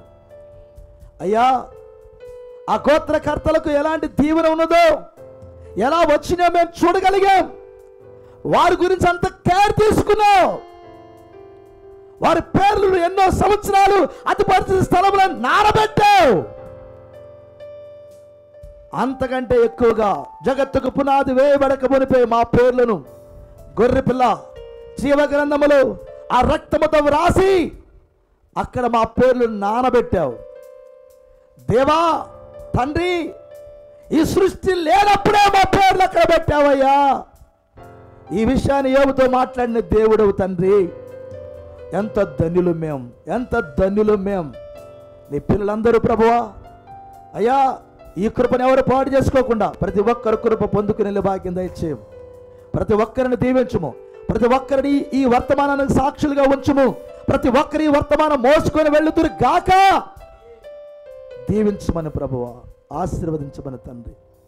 నీ కృపకు పాత్రలుగా మమ్మను మా జీవిత కాలం అంతా ఉండునట్లు కృప చూపమని తండ్రి. మేము వేసే ప్రతి అడుగు ద్వారా నాయనా నీ వాక్యములు మేము పరిపూర్ణమయ్యే కృప దయచేయమని, మా పాపములను మా దోషం మరొకసారి క్షమించయ్యా, రక్తముల కడుగయ్యా. అయ్యా, నీ బిడ్డలందరిని దీవించి పంపయ్యా. అయ్యా, కృప చూపమని తండ్రి. మా ముందున్న కూటాలను బట్టి వందనాలయ్యా.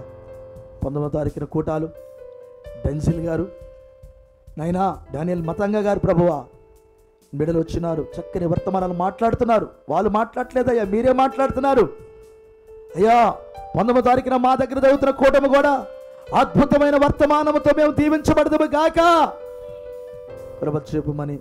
రేపు ఎల్లుండి కూడా ప్రభువా ఆయన కొండేపుల మీటింగ్స్ ఉన్నాయి. నీ దాసుడే నాకు ఇచ్చిన నీ ధన్యతకే స్తుతులు ప్రభువా. అయ్యా, మేము వెళ్ళబోతున్నాం. మా రాక వాళ్ళకి మేలుకరంగా ఉంచయ్యా. ఆ కోటలు కూడా జయకరంగా జరిగే కృప దయచేయమని, పాత్రలుగా వాడుకోమని, నేను మా ముందున్న ప్రతి పనికి మమ్మల్ని సిద్ధపరచమని, ప్రతి ఒక్కరిని పాత్రలుగా వాడుకోమని అయ్యా, ఓపెన్ మైండ్తో అయ్యా నీతో కలిసి నడిచే కృప బిడ్డలందరికీ దయచేయమని, వారికై సిద్ధపరిచిన చిన్న పని ఉన్నా ప్రతి ఒక్కరిని వాడుకో తండ్రి. ప్రతి ఒక్కరిని వాడుకయ్యా. ప్రతి ఒక్కరిని నడిపించయ్యా. ప్రతి ఒక్కరు వాక్యముగా మారుదురుగాక. ప్రతి ఒక్కరు ఆవుల గట్టు గురించి ఎదురు చూచుదురుగాక. ప్రతి ఒక్కరు ప్రభువా నీ బిడ్డలుగా, నీ కుమారులుగా, కుమార్తెలుగా సాక్ష్యముగా ఉందురుగాక. కృప చూపమని, ప్రతి మాట మాలో 100 ఫలింప చేయమని తండ్రి. ఆ 24 పెద్దలే కాదు, ఆ గొప్ప మీ ఆలోచనలు మేము కూడా ఉన్నామని మాకు అర్థం చేసినందుకు స్తుతులు ప్రభువా. అయ్యా, మేము కూడా ఉన్నాం కాబట్టి మమ్మల్ని విడవలేదు, నువ్వు ఎడబాయలేదు తండ్రి. అయ్యా, ఇంకెప్పటికీ మమ్మల్ని ఎడవద్దయ్యా. నీ వాగ్దానాలు మా పక్షాలు నెరవేర్చమని, ఆ గొప్ప ఎత్తబాటుకు మమ్మల్ని సిద్ధపరచమని క్రీస్తు యేసును మీ పరిశుద్ధమైన నామములో ప్రార్థించి స్తుతించి బ్రతిమలాడి అడిగి వేడుకొని పొందుచున్నాము తండ్రి. ఆమేన్. మన తండ్రి అయిన ప్రభువైన యేసుక్రీస్తు కృప, తల్ల వంచిన మనకు, రాలపని పిల్లలకు, సకల పరిశుద్ధులకు, ఈ లైవ్లో ఉన్న దేవుని పిల్లలకు, ఈ లైవ్లో ఉన్న దేవుని పిల్లలందరికీ, ఆ గోత్రకర్తలతో ఉన్న కృప, ఆ అపోస్తలులతో ఉన్న కృప మాకు కూడా సమృద్ధిగా తోడయుండి నడిపించును గాక. Amen. Amen. Praise the Lord. God bless you. దేవుడు మిమ్మల్ని దీవించును గాక. ఒక 2 వందనాలు చెప్పుకోండి. గాడ్ బ్లెస్ యు అని చెప్పండి.